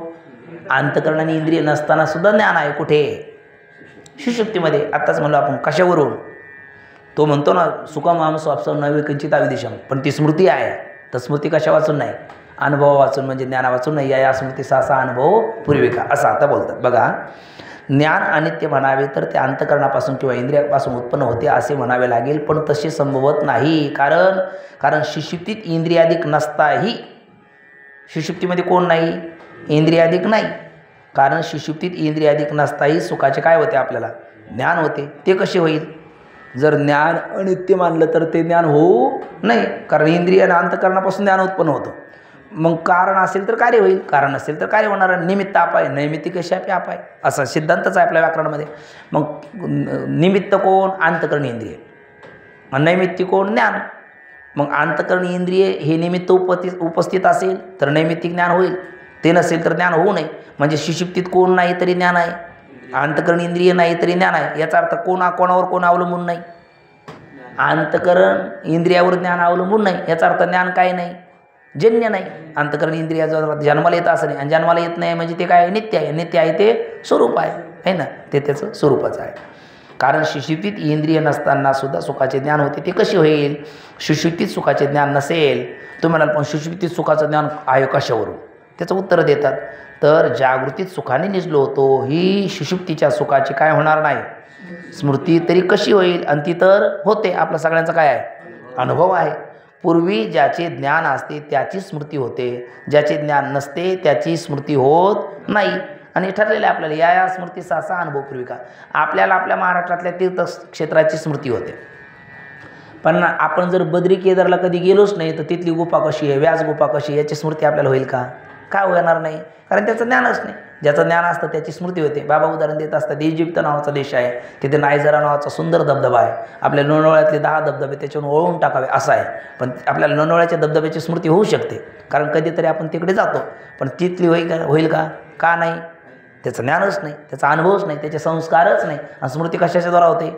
संस्काराच्या द्वारा होते. उद्भूत संस्कार मात्र जन्य ज्ञानम स्मृती, असं स्मृतीच काय केलेलं आहे? मागे लक्षणच केलेलं आहे. बघा, पूर्वी ज्याचे असते त्याची स्मृती होते, पूर्वी ज्याचे ज्ञान असते त्याची स्मृती होते, ज्याचे ज्ञान नसते त्याची होत नाही. आणि सुषुप्तीच्या सुखाची स्मृती जागृती तर आपल्याला होते. आपण झोपेतून उठल्या म्हणतो, अरे आज खूप छान झोप झाली, आहे ना. सुंदर झोप झाली. झोपेतून उठल्या उठल्या आपण म्हणतो, फक्त ते झोपेतून कधी उठतो, जिथे झोपेला असेल तिथे उठला त्याला ती स्मृती होते. आता इथे ती स्मृती काही होणार नाही, कारण इथे आपण काही झोपलो नाही. पण आपण ज्या वेळेला रात्री झोपेतून उठलो आणि त्यावेळेला आपल्या मित्रांनी विचारलं आज कसं काय, म्हणजे आज खूप छान आणि शांत झोप लागली, गाढ झोप लागली, म्हणजे सुखाने झोप लागली, म्हणजे मला मी खूप सुखाने झोपलो. मग आपण उठल्याच्या नंतर आपण म्हटलो मी खूप सुखाने झोपलो, तर आपल्याला हे सुखाची काय झालेली आहे, सुषुप्तीकालीन सुखाची स्मृती झाली आहे. आणि ती स्मृती कधी कशाशिवाय होऊ शकत नाही, त्याचा अनुभवाशिवाय होऊ शकत नाही. मग ज्या अर्थी आपल्याला अनुभव होतो सुषुप्तीकालीन सुखाचा, त्या अर्थी तिथे त्या सुखाचं आपल्याला काय होतं, ज्ञान होतं. आणि त्याचं ज्ञान करून देणारं तिथे कोण नाही, इंद्रिय अंतकरण नाही. याचा अर्थ अंतकरण इंद्रियाच्या द्वारा ज्ञान जन्माला येतं असं म्हणता येत नाही. म्हणूनच ज्ञान आत्म्याचं काय नाही, गुण नाही. म्हणूनच ज्ञान आत्म्याचं काय आहे, स्वरूप आहे. म्हणून आत्मा काय आहे, चित स्वरूप आहे. म्हणून आत्मा काय आहे, चित स्वरूप आहे. म्हणून सुषुप्ती सुखाचे ज्ञान अवश्य मानले पाहिजे, परंतु त्या ज्ञानाचे जनक इंद्रिय अंतकरणाधिक सुषुप्तीत नाहीत. म्हणून ज्ञान नित्य आहे असेच म्हणणे काय आहे, भाग आहे. ज्ञाना वाचून आत्मा कधीही राहत नाही का, ते आत्म्याचं स्वरूप आहे. म्हणून कारण जे ज्याचं स्वरूप असतं ते त्याला सोडून कधी राहत नाही. म्हणून ज्ञाना वाचून आत्मा कधी राहत नाही. जसं की उदाहरण देतात, उष्णते वाचून कोण राहत नाही. हे बघा आता ते 5 भूतात बघा, घनते वाचून पृथ्वी राहील नाही, द्रवरूपते वाचून जल राहील नाही, दाहकते वाचून अग्नी राहील नाही, वाहकता आहे ना याच्या वाचून ते वायू राहील नाही, व्यापकते वाचून आकाश राहील का नाही, का ते त्याचं स्वरूप आहे. गोडी वाचून साखर राहील नाही, ते त्याचं स्वरूप आहे. दाहकते वाचून उष्णता राहील नाही, ते त्याचं स्वरूप आहे. तसं ज्ञाना वाचून कोण राहील, आत्मा राहील नाही, का ते आत्म्याचं स्वरूप आहे. जसं उष्णता कोणाचं स्वरूप, अग्नीचं स्वरूप, तसं ज्ञान कोणाचं स्वरूप, आत्म्याचं स्वरूप. आणि तो आत्मा कोण, मी. मग मी कोण, ज्ञानस्वरूप म्हणजेच चितस्वरूप मी आहे. आणि याची सिद्धी या परिच्छेदात केलेली आहे. आता आपल्याला आशय लक्षात आले, राहिलेल्या पंक्ती वाचून घेऊ. परंतु त्या ज्ञानाची जनक इंद्रिय किंवा अंतकरण सुषुप्तीत नाहीत, म्हणून ज्ञान नित्य आहे असेच म्हणणे भाग आहे. ज्ञाना वाचून आत्मा कधी राहत नाही. जसं की ज्याप्रमाणे उष्णता टाकून कोण राहत नाही, अग्नी राहत नाही. आणि उष्णता टाकून जर अग्नी राहत असेल तर तो चित्रातला अग्नी असला पाहिजे, आहे की नाही. उष्णते वाचून जर अग्नी राहत असेल तर तो चित्रातला किंवा काष्टामध्ये सत्सामान्य रूपाने असला पाहिजे. पण उष्णता टाकून अग्नी कधी राहू शकत नाही, कारण जे जे स्वरूप असतं त्याला सोडून तो राहीलच कसा, मग त्याची सिद्धीच होणार नाही. म्हणून उष्णता हे वन्नीचे काय आहे, स्वरूप आहे. तसे ज्ञान हे आत्म्याचे काय आहे, स्वरूप आहे. आणि जे स्वरूप असते ते काय नसते, आगमापायी नसते. म्हणून बघा आता आगमापायी असतो तो गुण. उष्णता आणि ज्ञान हे आगमापायी आहे का, नाही. म्हणून उष्णता आणि ज्ञान हे काय नाही, गुण नाही, काय आहे, स्वरूप आहे. मग उष्णता आत्म्याचं स्वरूप आहे, हो की नाही, अग्नीचं स्वरूप आहे. आणि ज्ञान हे आत्म्याचं स्वरूप आहे, तेच सांगतात. म्हणून अग्नी आणि आत्म्याचे स्वरूप आहेत कोण, उष्णता आणि ज्ञान. अनुक्रमे आहे ना, अनुक्रमे उष्णता अग्नीचं स्वरूप आहे आणि ज्ञान आत्म्याचं स्वरूप आहे. जी वस्तू कदाचित असते, कदाचित, आता तुम्ही म्हणाल पुन्हा नवीन झाले, आगमापायी आगमापायी आगमापायी गमगच्छती आगच्छती गमगच्छती, आहे ना. हे काय नेमकं, म्हणजे आगम म्हणजे येणं आणि गमन म्हणजे जाणं. मग आगम आपायी, आपायी म्हणजे जाणं आणि आगम म्हणजे येणं, म्हणजे त्या शब्दाचा पण अर्थ देतात. नको वा प्रश्न पडायला, हे काय आहे. बऱ्याच लोकांना विचारसागर चांगला कळतो, पण ते पारिभाषिक शब्दामुळे अडचण येते, आहे ना. मग तो पारिभाषिक शब्द जर आपल्याला एकदा लक्षात आला का मग त्याचा अर्थ कळायला काय अवघड नाही, कारण इथे सगळी पारिभाषिक शब्दाचाच अधिक प्रयोग केलेला आहे. म्हणून शास्त्रीय ग्रंथ कळण्याकरता अवघड का होतात, पारिभाषिक शब्दाचा प्रयोग असतो. बरं, पारिभाषिक शब्दाचा प्रयोग तरी का करावा मग त्यांनी, कारण हे पारिभाषिक शब्दाचा प्रयोग नाही केला तर त्या अनाधिकाराला कळालं तर त्याचा अनर्थ होतो. म्हणून आपल्या संतवाङ्मय असेल किंवा हे प्रकरण ग्रंथ असेल, बाबा म्हणत असतात त्याची रचनाच असे अनाधिकाराला कळूच नाही, आणि अधिकाराला कळाल्याशिवाय राहूच नाही. कारण अनाधिकाराला कळालं, अनाधिकारी म्हणजे बाळ अनाधिकारी आहे, त्याच्या हातात ब्लेड पान दिलं तर काय करेल, ते कापून स्वतः तर घे किंवा दुसऱ्याला तरी मारेल, त्याला त्याचा उपयोगी तर कळत नाही ना. तसं अनाधिकारी लोकांच्या हातात शस्त्र गेलं तर ते काय होईल, ते शास्त्राऐवजी तारकाऐवजी मारकच ठरेल. म्हणून त्यांना ते कळू नये अशा पद्धतीचं पारिभाषिक शब्द आहे. आणि मग ते कळतं कधी, गुरुचरणापाशी बसून ऐकल्याच्या नंतर. आणि ऐकलं म्हणजे तो काय झाला, अधिकारी झाला, मग त्याला प्रश्नच नाही. अनाधिकाऱ्याला ते कळत नाही. सूत्रसारखे शब्द आहेत, सूत्रसारखे शब्द आहेत, सूत्ररूप शब्द आहेत. आणि अनियमी नियमकारणी परिभाषा, ज्या ठिकाणी अनियम होत असेल त्याला नियम देतात, त्याला काय म्हणतात? परिभाषा. अव्यवस्था व्यवस्था संपादकम सूत्रम परिभाषा सूत्रस्य लक्षण, ते सूत्राचे प्रकार आहेत. मग परिभाषा सूत्र, पुन्हा ते पारिभाषिक सूत्र वेगळे, संज्ञा सूत्र वेगळे, वेगवेगळे सूत्राचे प्रकार आहेत. ते परिभाषिक सूत्र वेगळे असतात. मग परिभाषा म्हणजे ज्या ठिकाणी अनियम होत असेल त्याला नियम द्यायचा. मग ते शब्द ऐकले का त्याच शब्दाचा त्याच अर्थ घ्यायचा, पण त्या शास्त्रात तो अर्थ आहे. सगळ्या शास्त्रात एका शब्दाचा एक अर्थ नाही. म्हणून आपण मागे बोललो तो गुणशब्द लय गुणाचा आहे ना, कारण गुण शब्दाचा अर्थ व्यवहारात वेगळा, वेदांतात वेगळा, नैयायिकात वेगळा, व्याकरणात वेगळा. मग कोणता वक्ता आहे तो कोणत्या विषयाला घेऊन तो बोलत आहे, त्यावेळेला तो अर्थ घेतला तर आपल्याला अर्थ लागतो, नाही तर त्याचा अर्थ लागत नाही. मग आता बोला बघू, इथे आगमापायी शब्दाचा अर्थ काय? जाणं येणं आहे ना, म्हणजे जे जाणारा येणार आहे त्याला काय म्हणतात? आगमापायी. मग बघ तीच व्याख्या करतात, जी वस्तू कदाचित असते आणि कदाचित नसते तिला काय म्हणतात? आगमापायी म्हणतात. उत्पत्ती विनाश अंतकरण वृत्तीचा होतो, कोणाचा नाही? ज्ञानाचं नाही. आता हे बघा, आत्तापर्यंत ज्ञान काय सिद्ध झालं? आत्म्याचं स्वरूप सिद्ध झालं. काय सिद्ध नाही? गुण सिद्ध नाही. पण मग ज्ञान जाता येता दिसतं की नाही आपल्याला? आता घटाचं ज्ञान झालं ते कुठपर्यंत आहे? वृत्ती पटाकार होत नाही तोपर्यंत. पटाचं ज्ञान झालं ते कुठपर्यंत आहे? वृत्ती आणखी एखाद्या विषयाला ग्रहण करत नाही तोपर्यंत. मग तुम्ही म्हणता ज्ञान नित्य आहे आणि आम्हाला तर जाता येता नाही दिसतं, बरोबर की नाही? आपल्याला अनुभवाचा आपला करता येत नाही, नामनिषेध करता येत नाही. मग खरं सांगा, त्यावेळेला ज्ञान जाते येतं का वृत्ती जाते येते? वृत्ती जाते येते. आता हा बल्ब चालू आहे हॉलोजनचा, इकून बटन दाबलं तर काय होईल? तो बंद होईल. तिकून एखादं दुसरं चालू केलं तर तो बल्ब चालू होईल. म्हणजे ती इलेक्ट्रिक पॉवर गेली आली, हो की नाही? नाही. मग आता ते मधलं असणं ते तुम्ही काय म्हणता, ते करंट सप्लाय होणं ते बंद केलं तुम्ही का ते प्रकाश बंद होणार, आणि ते पुन्हा चालू केलं का तो प्रकाश येणार. मग ते इलेक्ट्रिक पॉवरचं काय दोष? मग इलेक्ट्रिक पॉवर कशी आहे? जशी आहे तशी आहे. तिची पॉवर जात येत नाही म्हणून तर ती पॉवर आहे ना. पण त्या पॉवरचा अभिव्यक्ती आणि म्हणजे त्याचं काय, तो आम्ही आत्ता ते शब्द वापरले, आविर्भाव तिरोभाव, हा कोणामुळे होतो? वृत्तीमुळे होतो. मग ते जाणं येणं कोणाचं आहे? ते तिथे जसं बटनाचं आहे तसं इथं वृत्तीरूपी बटन आहे ना, ते त्याला काय करतात? आविर्भाव तिरोभाव करतं. मग तो आविर्भाव तिरोभाव कोणाचा आहे? वृत्तीचा आहे. कोणाचा नाही? ज्ञानाचा नाही. मग ज्ञान हे आत्म्याचं काय आहे? स्वरूप आहे. काय नाही? गुण नाही. मग जाणारं येणारं जात वाटलं आगमापायी वाटत असेल तर ते आगमापायी कोण आहे? वृत्ती आहे. कोण नाही? ज्ञान नाही. ठीक ना? बघा, आणि त्या वृत्तीची संगती लावणारे दोन वाद, एक अवच्छेदवाद, दुसरा आभासवाद. त्या ह्या 2-3 पंक्ती थोड्याशा बघा, बरोबर आहे ना? जी वस्तू कदाचित असते कदाचित नसते तिला आगमापायी म्हणतात. उत्पत्ती विनाश अंतकरण वृत्तीचा होतो, कोणाचा नाही? ज्ञानाचा नाही. मग ज्ञान म्हणजे काय बघा, केवळ आत्मस्वरूप ज्ञानापासून, म्हणजे केवळ आत्मस्वरूप ज्ञानापासून इथं केवळ शब्दाचा अर्थ करायचा सत्सामान्य, सामान्य रूप आत्मस्वरूप ज्ञानापासून विशेष व्यवहार होत नाही. जसं आपण कणा वाचून जसं इलेक्ट्रिक पॉवर त्या बल्बमध्ये त्या वायरमध्ये जशाला तशी सामान्य रूपात आहे, तोपर्यंत व्यवहार घडेल का? नाही. तो व्यवहार घडण्याकरता त्याला उपकरण जोडावं लागेल. मग जे उपकरण जोडेल तसा व्यवहार पुढे घडेल, आहे ना. तसं त्या आत्म्याचं सामान्य ज्ञान आहे, तोपर्यंत ज्ञानाचा व्यवहार घडणार नाही. त्याला उपकरण जोडावं लागेल. कोणतं? वृत्तीचं, वृत्तीरूपी उपकरण. आणि ते वृत्तीरूपी उपकरणसुद्धा जसं इलेक्ट्रिक पॉवरला अभिव्यक्त करणाऱ्या बऱ्याच गोष्टी आहेत, पण त्या इथे लावलं का आवाजाने, आवाज रूपाने ती अभिव्यक्त झाली. तिकडे लावलं तर गारवा रूपाने अभिव्यक्त होईल, आहे ना. पुन्हा एखाद्या मिक्सरला लावली तर ती कुट रूपाने अभिव्यक्त होईल. तसं ही अंतकरण वृत्ती रूपाने चैतन्याची असणारी ज्ञानरूपता, ती जर कनेक्शन इकडे लावलं तर ते रूपाने अभिव्यक्त होईल. इकडे लावलं तर शब्द रूपाने, इकडे लावलं तर गंध रूपाने, इकडे लावलं तर रस रूपाने, इकडे लावलं तर स्पर्श रूपाने ते अभिव्यक्त होईल. म्हणून त्या ज्ञान नित्यच आहे.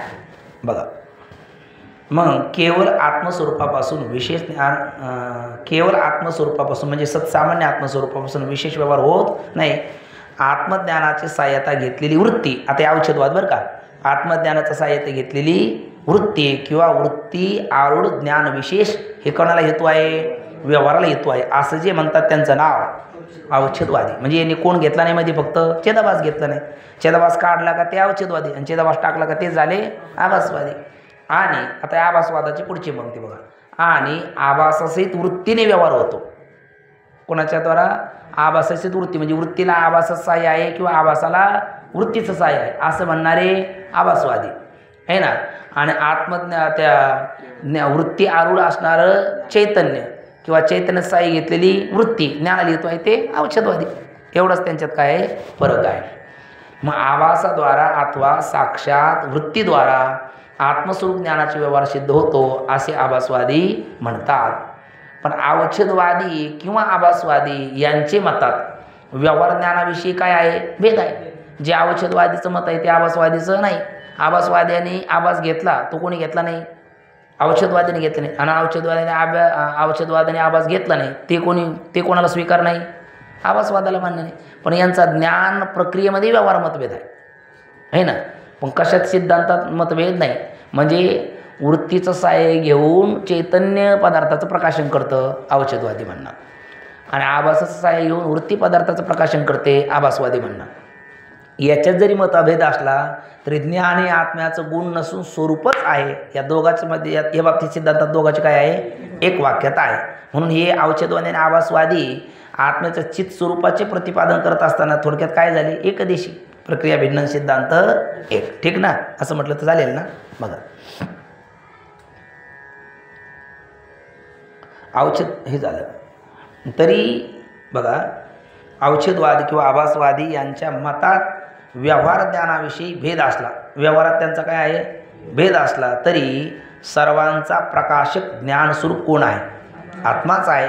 या सिद्धांतात विरोध नाही. म्हणजे ही गोष्ट दोघांनाही मान्य आहे का ज्ञान हे आत्म्याचं काय नाही, ज्ञान हे आत्म्याचा काय नाही, गुण नाही, तर काय आहे, स्वरूप आहे. कोणाला मान्य नाही, दोघांनाही मान्य आहे. आणि दोघांना मान्य आहे ते कोण, अवच्छेदवादी आणि आभासवादी. मग त्यांचा मतभेद कशात आहे, पदार्थाचं प्रकाशन कशा पद्धतीने घडतं. एक म्हणणार चैतन्याचं सहाय्य घेतलेली वृत्ती किंवा वृत्तीचं सहाय्य घेतलेलं चैतन्य, ते अवच्छेदवादी.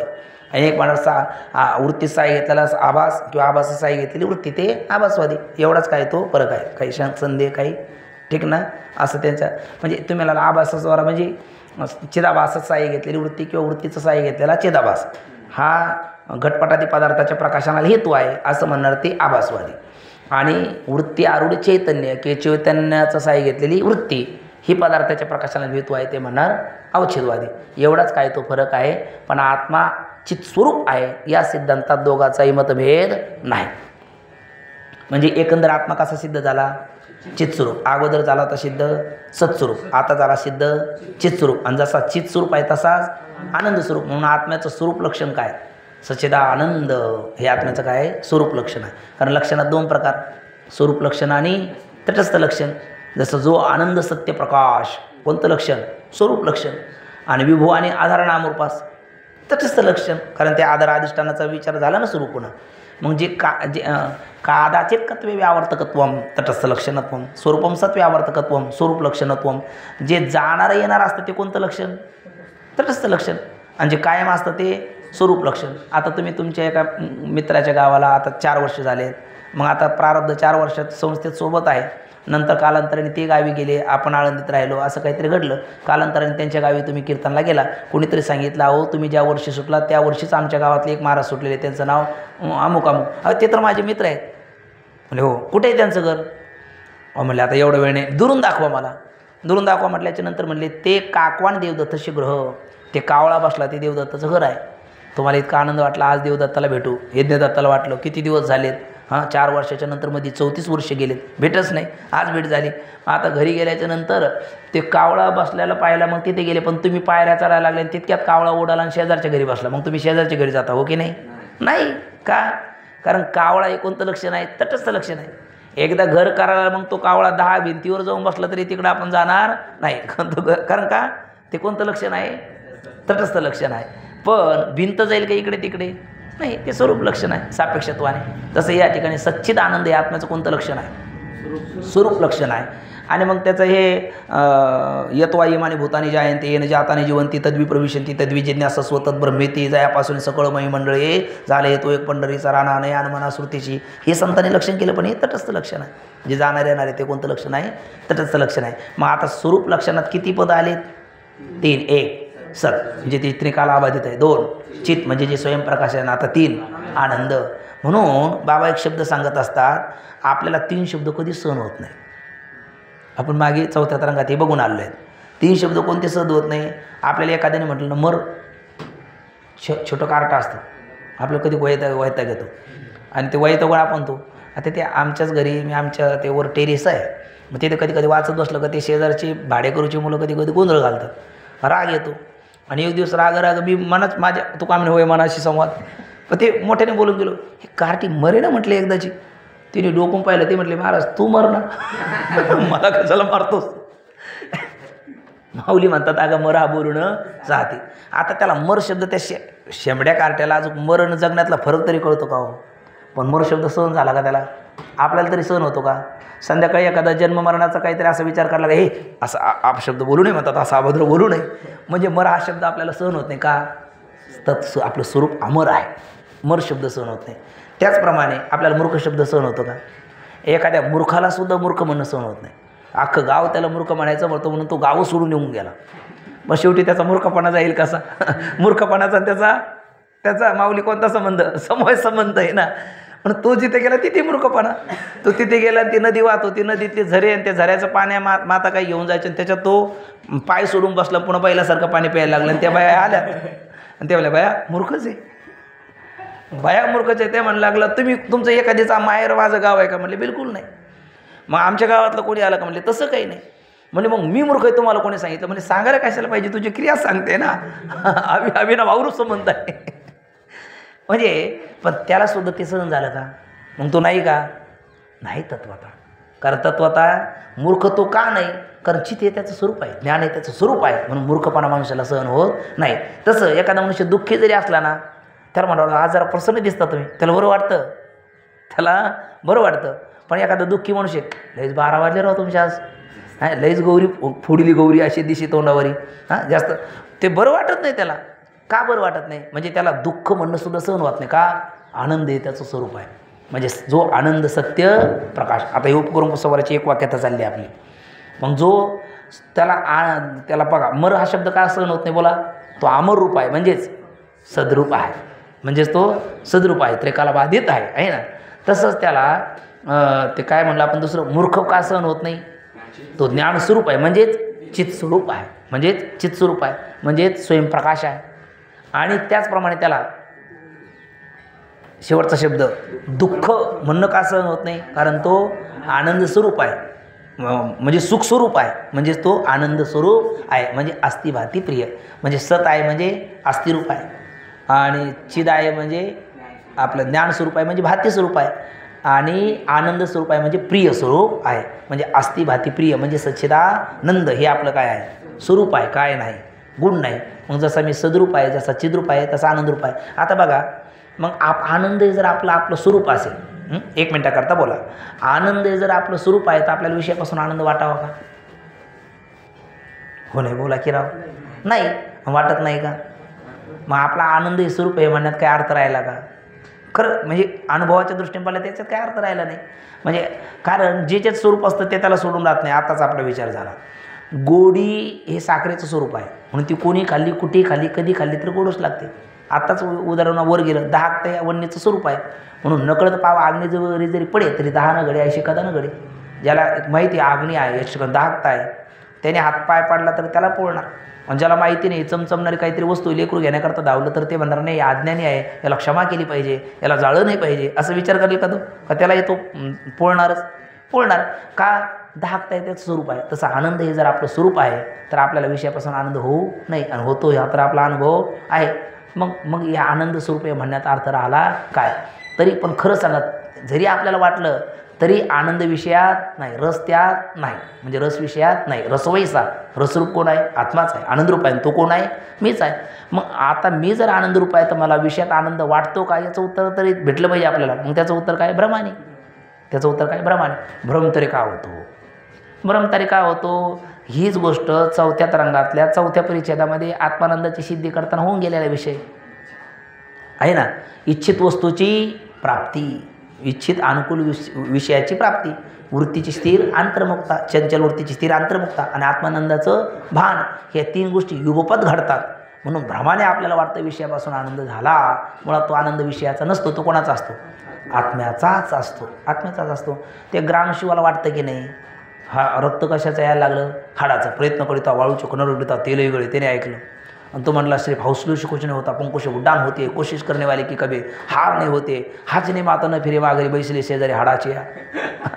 त्याला हाड म्हणलं तरी ते हाड काय ऐकलं नाही. ते हाड म्हणल्याच्या नंतर हाडू घेऊन पळालं आणि एका कोपऱ्यात जाऊन बसलं पडक्या भिंतीच्या आडोशाला. कारण आपल्या भाऊबंधाने आपल्याला विक्षेप करू नये. कारण धन म्हणलं का मग सगळे ते मागे येतात आणि याचं हे धन आहे ना. मग तो ते म्हणलं का आता माघार घ्यायची नाही, प्रयत्न करायचा आणि काही करून याच्यातून रक्त करायचं. मग त्याने प्रयत्न शिकस्त केली, त्यांनी पराकाष्ठा केली आणि त्याच्या प्रयत्नाला यश आलं. प्रयत्नांती परमेश्वर. 2चे 4 झाले, 4चे 8 झाले, 8चे 16, 16चे 32, 32चे 64. त्या बारीक बारीक काचोळ्या झाल्या, त्याच्या हिरड्या शिरल्या, रक्त आलं. ते असं पाजर इकडं दिसू लागलं. तेव्हा प्रयत्नाला पट्ट्याच्या यश आलं, सामर्थ्यशाली आहे मी. त्याचं आहे का ते हाडाचं आहे? त्याचंच आहे ना. पण हाडाचं वाटलं तर म्हणाल पण त्याचं काय ना, हाडाच्याद्वारा भोगता आलं. अरे भोगता काय आलं? आता ते शिळी भाकरी खाऊन पोट भरत होता, ते आता ताजी खाता येणार नाही, जाईल ना ते दातं. तसा जीवाचा प्रकार आहे. म्हणजे भ्रमाने त्याला वाटतं. आणि भ्रम का होतो? या 3 गोष्टी उपत घडतात. म्हणून अगदी साधं बघा, विषयाचं आनंद हे जर स्वरूप असतं, आनंद हे जर विषयाचं स्वरूप असतं, जसं दाहकता अग्नीचं स्वरूप आहे ना, तो आनंद ते दाहकता म्हणजे ते पोळतोच, कोणालाही असू द्या. तो काय करतो? पोळतो. फक्त प्रतिबंधक म्हणे, उत्तेजक म्हणे, त्याच्याद्वारा त्याचा प्रभाव म्हणजे जाणून येणार नाही. पण तो प्रतिबंध रहित असेल तर तो पोळेल म्हणजे पोळेल. तसं विषयाचा आनंद स्वरूप असेल तर तो विषय कोणाला येऊ, कोणी त्याच्या संपर्कात येऊ. तो कसा? आपण साखर खाल्ली तर गोड लागते आणि शिळीच्या तोंडात दिली तर, म्हणजे तोंडात दिली म्हणजे मारणं नव्हे, तिच्या तोंडात जर प्रसाद म्हणून साखर दिली तर कशी लागेल? गाईच्या तोंडात दिली, मुखात दिली तर का? गोड हे तिचं स्वरूप आहे ना. मग तसं विषयाचा आनंदी स्वरूप. आता सर्परूपी विषयच आहे, सर्परूपी विषयच आहे. तो पाहून सर्पिणीला आनंद होतो. मग आनंद त्याचं स्वरूप आहे तर आपल्याला आनंद झाला पाहिजे. तो इथे येऊन आपल्याला माऊलीजी यारी म्हटला तर आपण थांबू का इथे विचारसागरच्या पाठाला? नाही थांबणार ना. मग त्याचा आनंदी स्वरूप नाही. मग त्या सर्पिणीला का आनंद वाटला? तिचे अनुकूल बुद्धी आहे आणि आपल्याला का दुःख वाटलं? प्रतिकूल बुद्धी आहे ना. पण तिथेच एक बलाच्या खाली आहे, ते बलाला त्याबद्दल काय वाटलं? साक्षी स्वरूपात आहे की नाही. मग तशी जर वृत्ती आपली झाली तर विषय आनंदालाही कारण नाही, दुःखालाही कारण नाही. म्हणजे विषयाचं आनंद हे स्वरूप होऊ शकत नाही. आनंद कोणाचं स्वरूप आहे? आत्म्याचं स्वरूप आहे. म्हणजे हाही विषय आता आनंद, आत्मा आनंद स्वरूप कसा? योगायोगाने आपल्याला आज वेळ भेटला तर त्याचाही आशय या 37 परिच्छेदाचा, हे ज्या पहिल्या पादाचा परिच्छेद आहे ना, तेवढ्याचा आशय आपण पाहिला. तेवढा विषय 2 मिनिटात वाचून घेतला म्हणजे आपण इथून पुढे रोजच्या एका पाठामध्ये आपलं पाठपोट 1 पेज झालं पाहिजे. मग आपला नियोजित वेळेमध्ये विषय आपला पूर्ण होतो. आणि तेवढं जर आपण नाही केलं तर मग आपला नियोजित विषय पूर्ण होत नाही.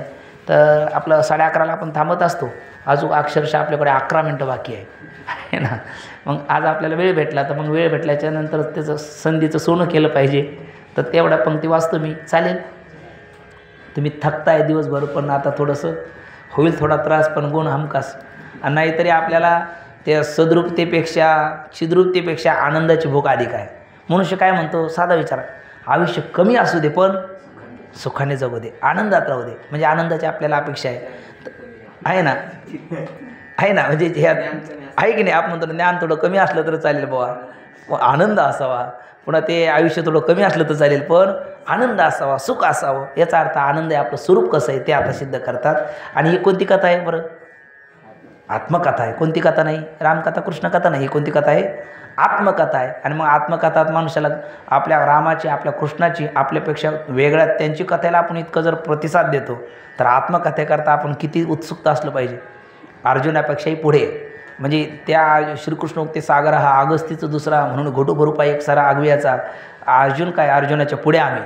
ही आपली भूमिका आता 10 मिनटं करता आपल्याला घ्यावीच लागेल. चालेल?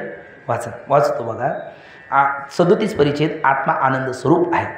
तसा म्हणजे कसा आहे ना? मागच्यासारखा. तसा म्हणजे कसा? तर मागच्या सारखा. जसा की जसा सत्स्वरूप, जसा चित्स्वरूप. जसा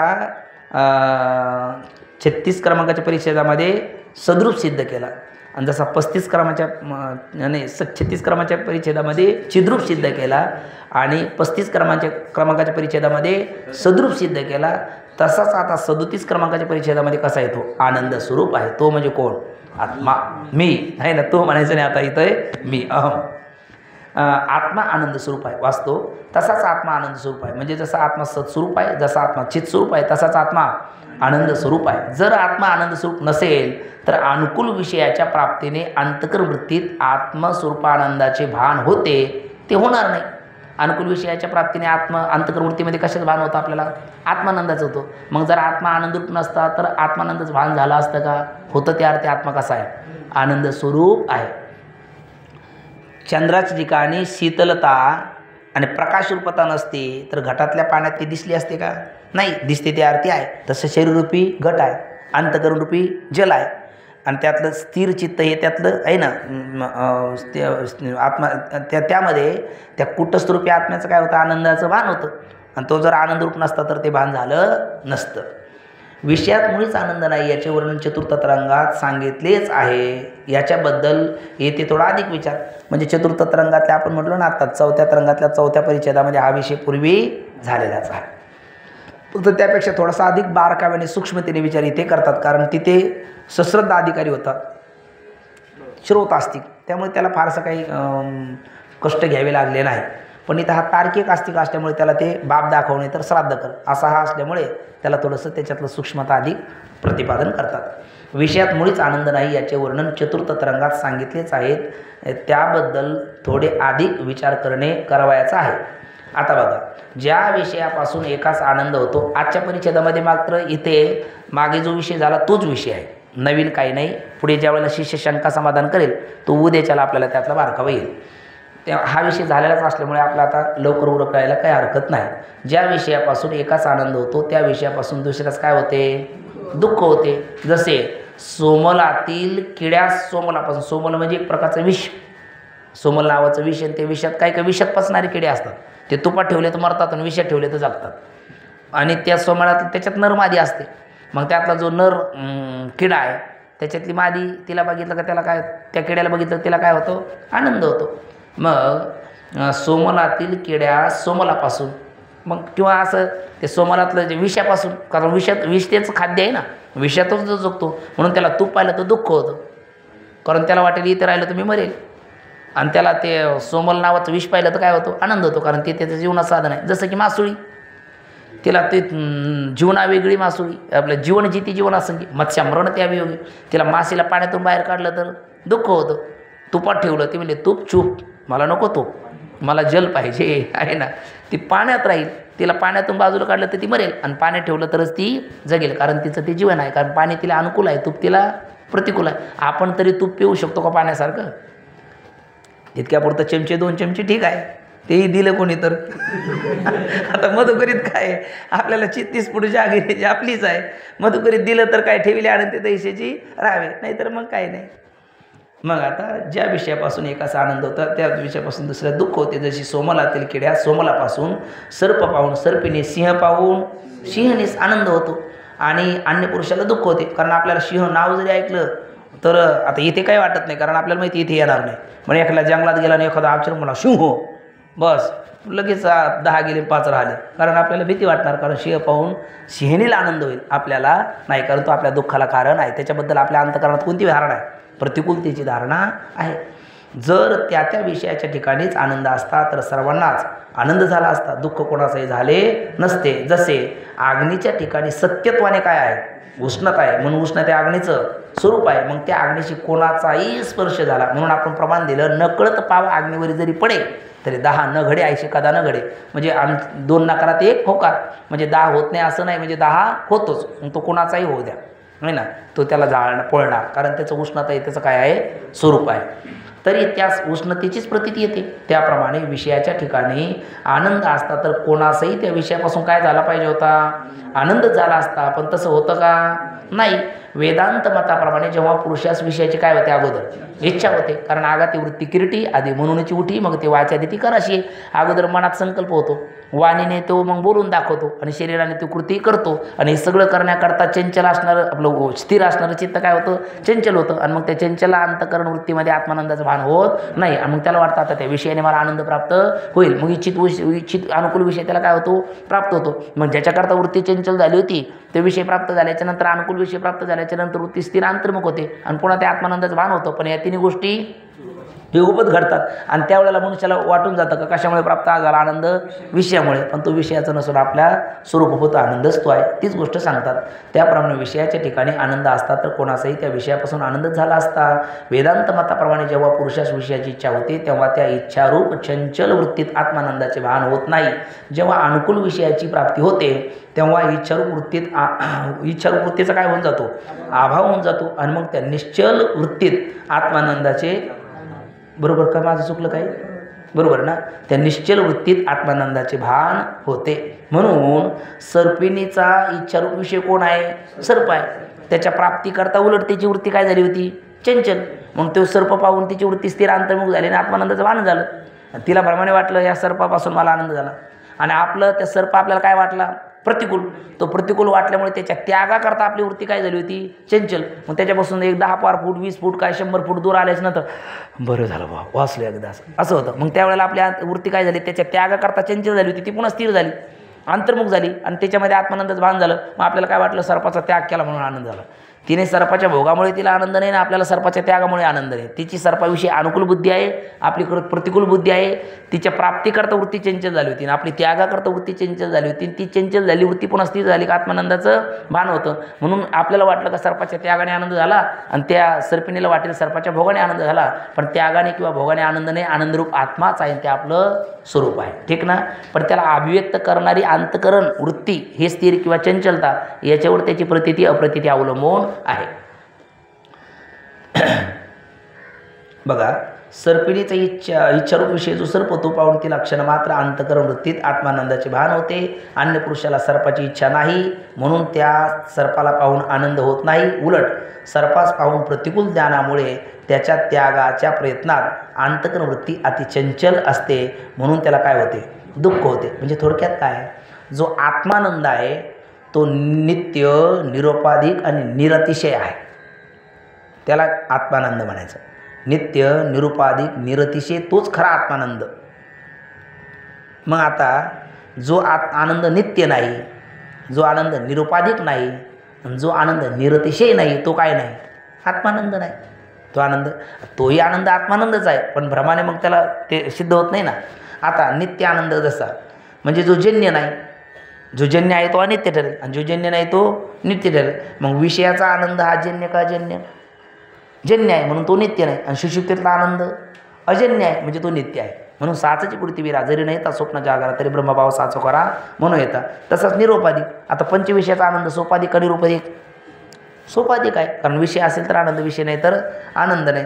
किंवा पुत्र भारी आदी विषयापासून होणारा आनंद तोही आनंद सोपाधिक आहे आणि आत्मानंद तसा सोपाधिक नाही. आणि पुन्हा निरतिशय, निरतिशय म्हणजे आता त्या मनुष्यानंद, मनुष्य गंधर्वानंद, देवगंधर्व, मग पुढे एकांतवासी पुरुष, मागे हा विषय आपला होऊन झाला आहे. तिथपर्यंत सगळे आनंद कसे आहेत, सापेक्षिक आहे. आणि ज्या आनंदामध्ये कुठलीच सापेक्षता, सातिशयता नाही, तो निरतिशय आनंद आहे. म्हणून येम आत्मा परानंद पर प्रेमास्पदम येतं मान भूयमी भूयासम इति प्रेमात्मनी इक्षते. म्हणजे निरतिशय प्रेमाचा विषय आहे ना. आणि जो पुन्हा कसा आहे, नित्य आहे, निरुपाधिक आहे, सातिशय दोषाने रहित आहे, तो जो आनंद त्याचं नाव आत्मानंद. म्हणून आत्मा कसा आहे, आनंद स्वरूप आहे. जसा आनंद स्वरूप आहे तसाच चित्स्वरूप आहे, जसा चित्स्वरूप आहे तसाच सत्स्वरूप आहे. सत्स्वरूप आहे म्हणूनच चित्स्वरूप आहे, चित्स्वरूप आहे म्हणूनच आनंद स्वरूप आहे. असा सच्चिदानंद स्वरूप कोण आहे, वा मी आहे ना. ब्रह्म आहे ते ब्रह्मच कोण आहे, मी आहे. आता एवढं म्हटल्याच्या नंतर आपल्याला आनंद वाटला, पण तो शिष्य बिचारा तर्कदृष्टी असल्यामुळे तो आणखी शंका घेणार. गुरुदेव त्याचं उत्तर देणार. उद्याचा विषय आपण पाहूया. पुंडलिक वरदारी विठ्ठल श्री ज्ञानदेव तुकाराम पंढरीनाथ भगवान की जय. माऊली ज्ञानेश्वर महाराज की जय. जगद्गुरु तुकाराम महाराज की जय. सद्गुरु जोग महाराज की जय. हरि ज्ञानदेव तुकाराम, ज्ञानदेव तुकाराम, ज्ञानदेव तुकाराम, ज्ञानदेव तुकाराम, तुकाराम तुकाराम तुकाराम तुकाराम. आपले जे गुरुबंधू असतील ना त्यांना पण सांगा, कारण हा विषय पुन्हा पुन्हा होत नाही. आणि एकदा 4 वर्ष सुटल्याच्या नंतर आपलं प्रारब्ध आळंदीत राहायचंच असेल असं सांगता येत नाही. कुठे आपल्याला जावं लागेल, पुन्हा हा विषय पाहणं होत नाही. बरं, मग आताच नाही पाहिलं तर मग पुन्हा बऱ्याच वेळेस ते म्हणतात आम्ही विचारसागर केला बरं का, मग परीक्षा पुरता केला, आम्हाला पुन्हा एकदा करायचा. मग पुन्हा एकदा नंतर पुन्हा वेळ भेटतो नाही भेटतो, त्यापेक्षा आता वेळ आहे, आताच जर आपण झोकून देऊन थोडासा केला का पुन्हा पुन्हा त्या अंतःकरणामध्ये संदेह राहत नाही. आणि हा विचारसागर असा ग्रंथ आहे का आपल्या स्वानंद सुखनिवासी सद्गुरू जोग महाराजांनी तो विनाकारण ठेवणार नाही संस्थेमध्ये. अगोदर विचारसागर नंतर ज्ञानेश्वरीन गाथा आहे आपल्यात. का बरं? कारण आकर ग्रंथ हे प्रकरण ग्रंथाशिवाय कळत नाही, त्याच्याकरता त्या अध्ययन होणं आपलं गरजेचं आहे. नाही तर मग आपल्याला काय वाटतं, या महाराजाने त्यावर काय सांगितलं आणि त्या महाराजाने काय सांगितलं, मग आपण ते सांगायचं. म्हणजे ते असं म्हणतात दिवसभर मधुकरी मागून आणायची आणि संध्याकाळी पंगत घालायची. त्याच्यात अर्थ नाही. आपल्याला त्या अभंगात काय दडलं, कुठे ओळीत काय दडलं हे आपल्याला दिसलं पाहिजे. त्याच्याकरता थोडंसं 1 वर्षाकरता याला थोडंसं आपण वावून घेतलं तर पुढे आपल्याला भरपूर काही प्रश्न आपले स्वतः सुटतात. मग इतरत्र आपल्याला पाहावं लागत नाही. आणि चालूच विषय ओघात 10 जरी आले तरी त्यांना तो कळणारच आहे, 100 आले तरी त्यांना तो कळणारच आहे.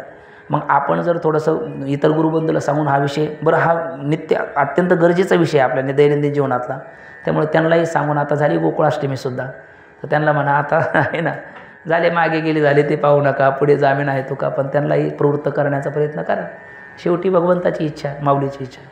थांबूया. पुंडलिक वरदारी विठ्ठल श्री ज्ञानदेव तुकाराम माऊली ज्ञानेश्वर महाराज की जय. जगद्गुरु तुकाराम महाराज की जय.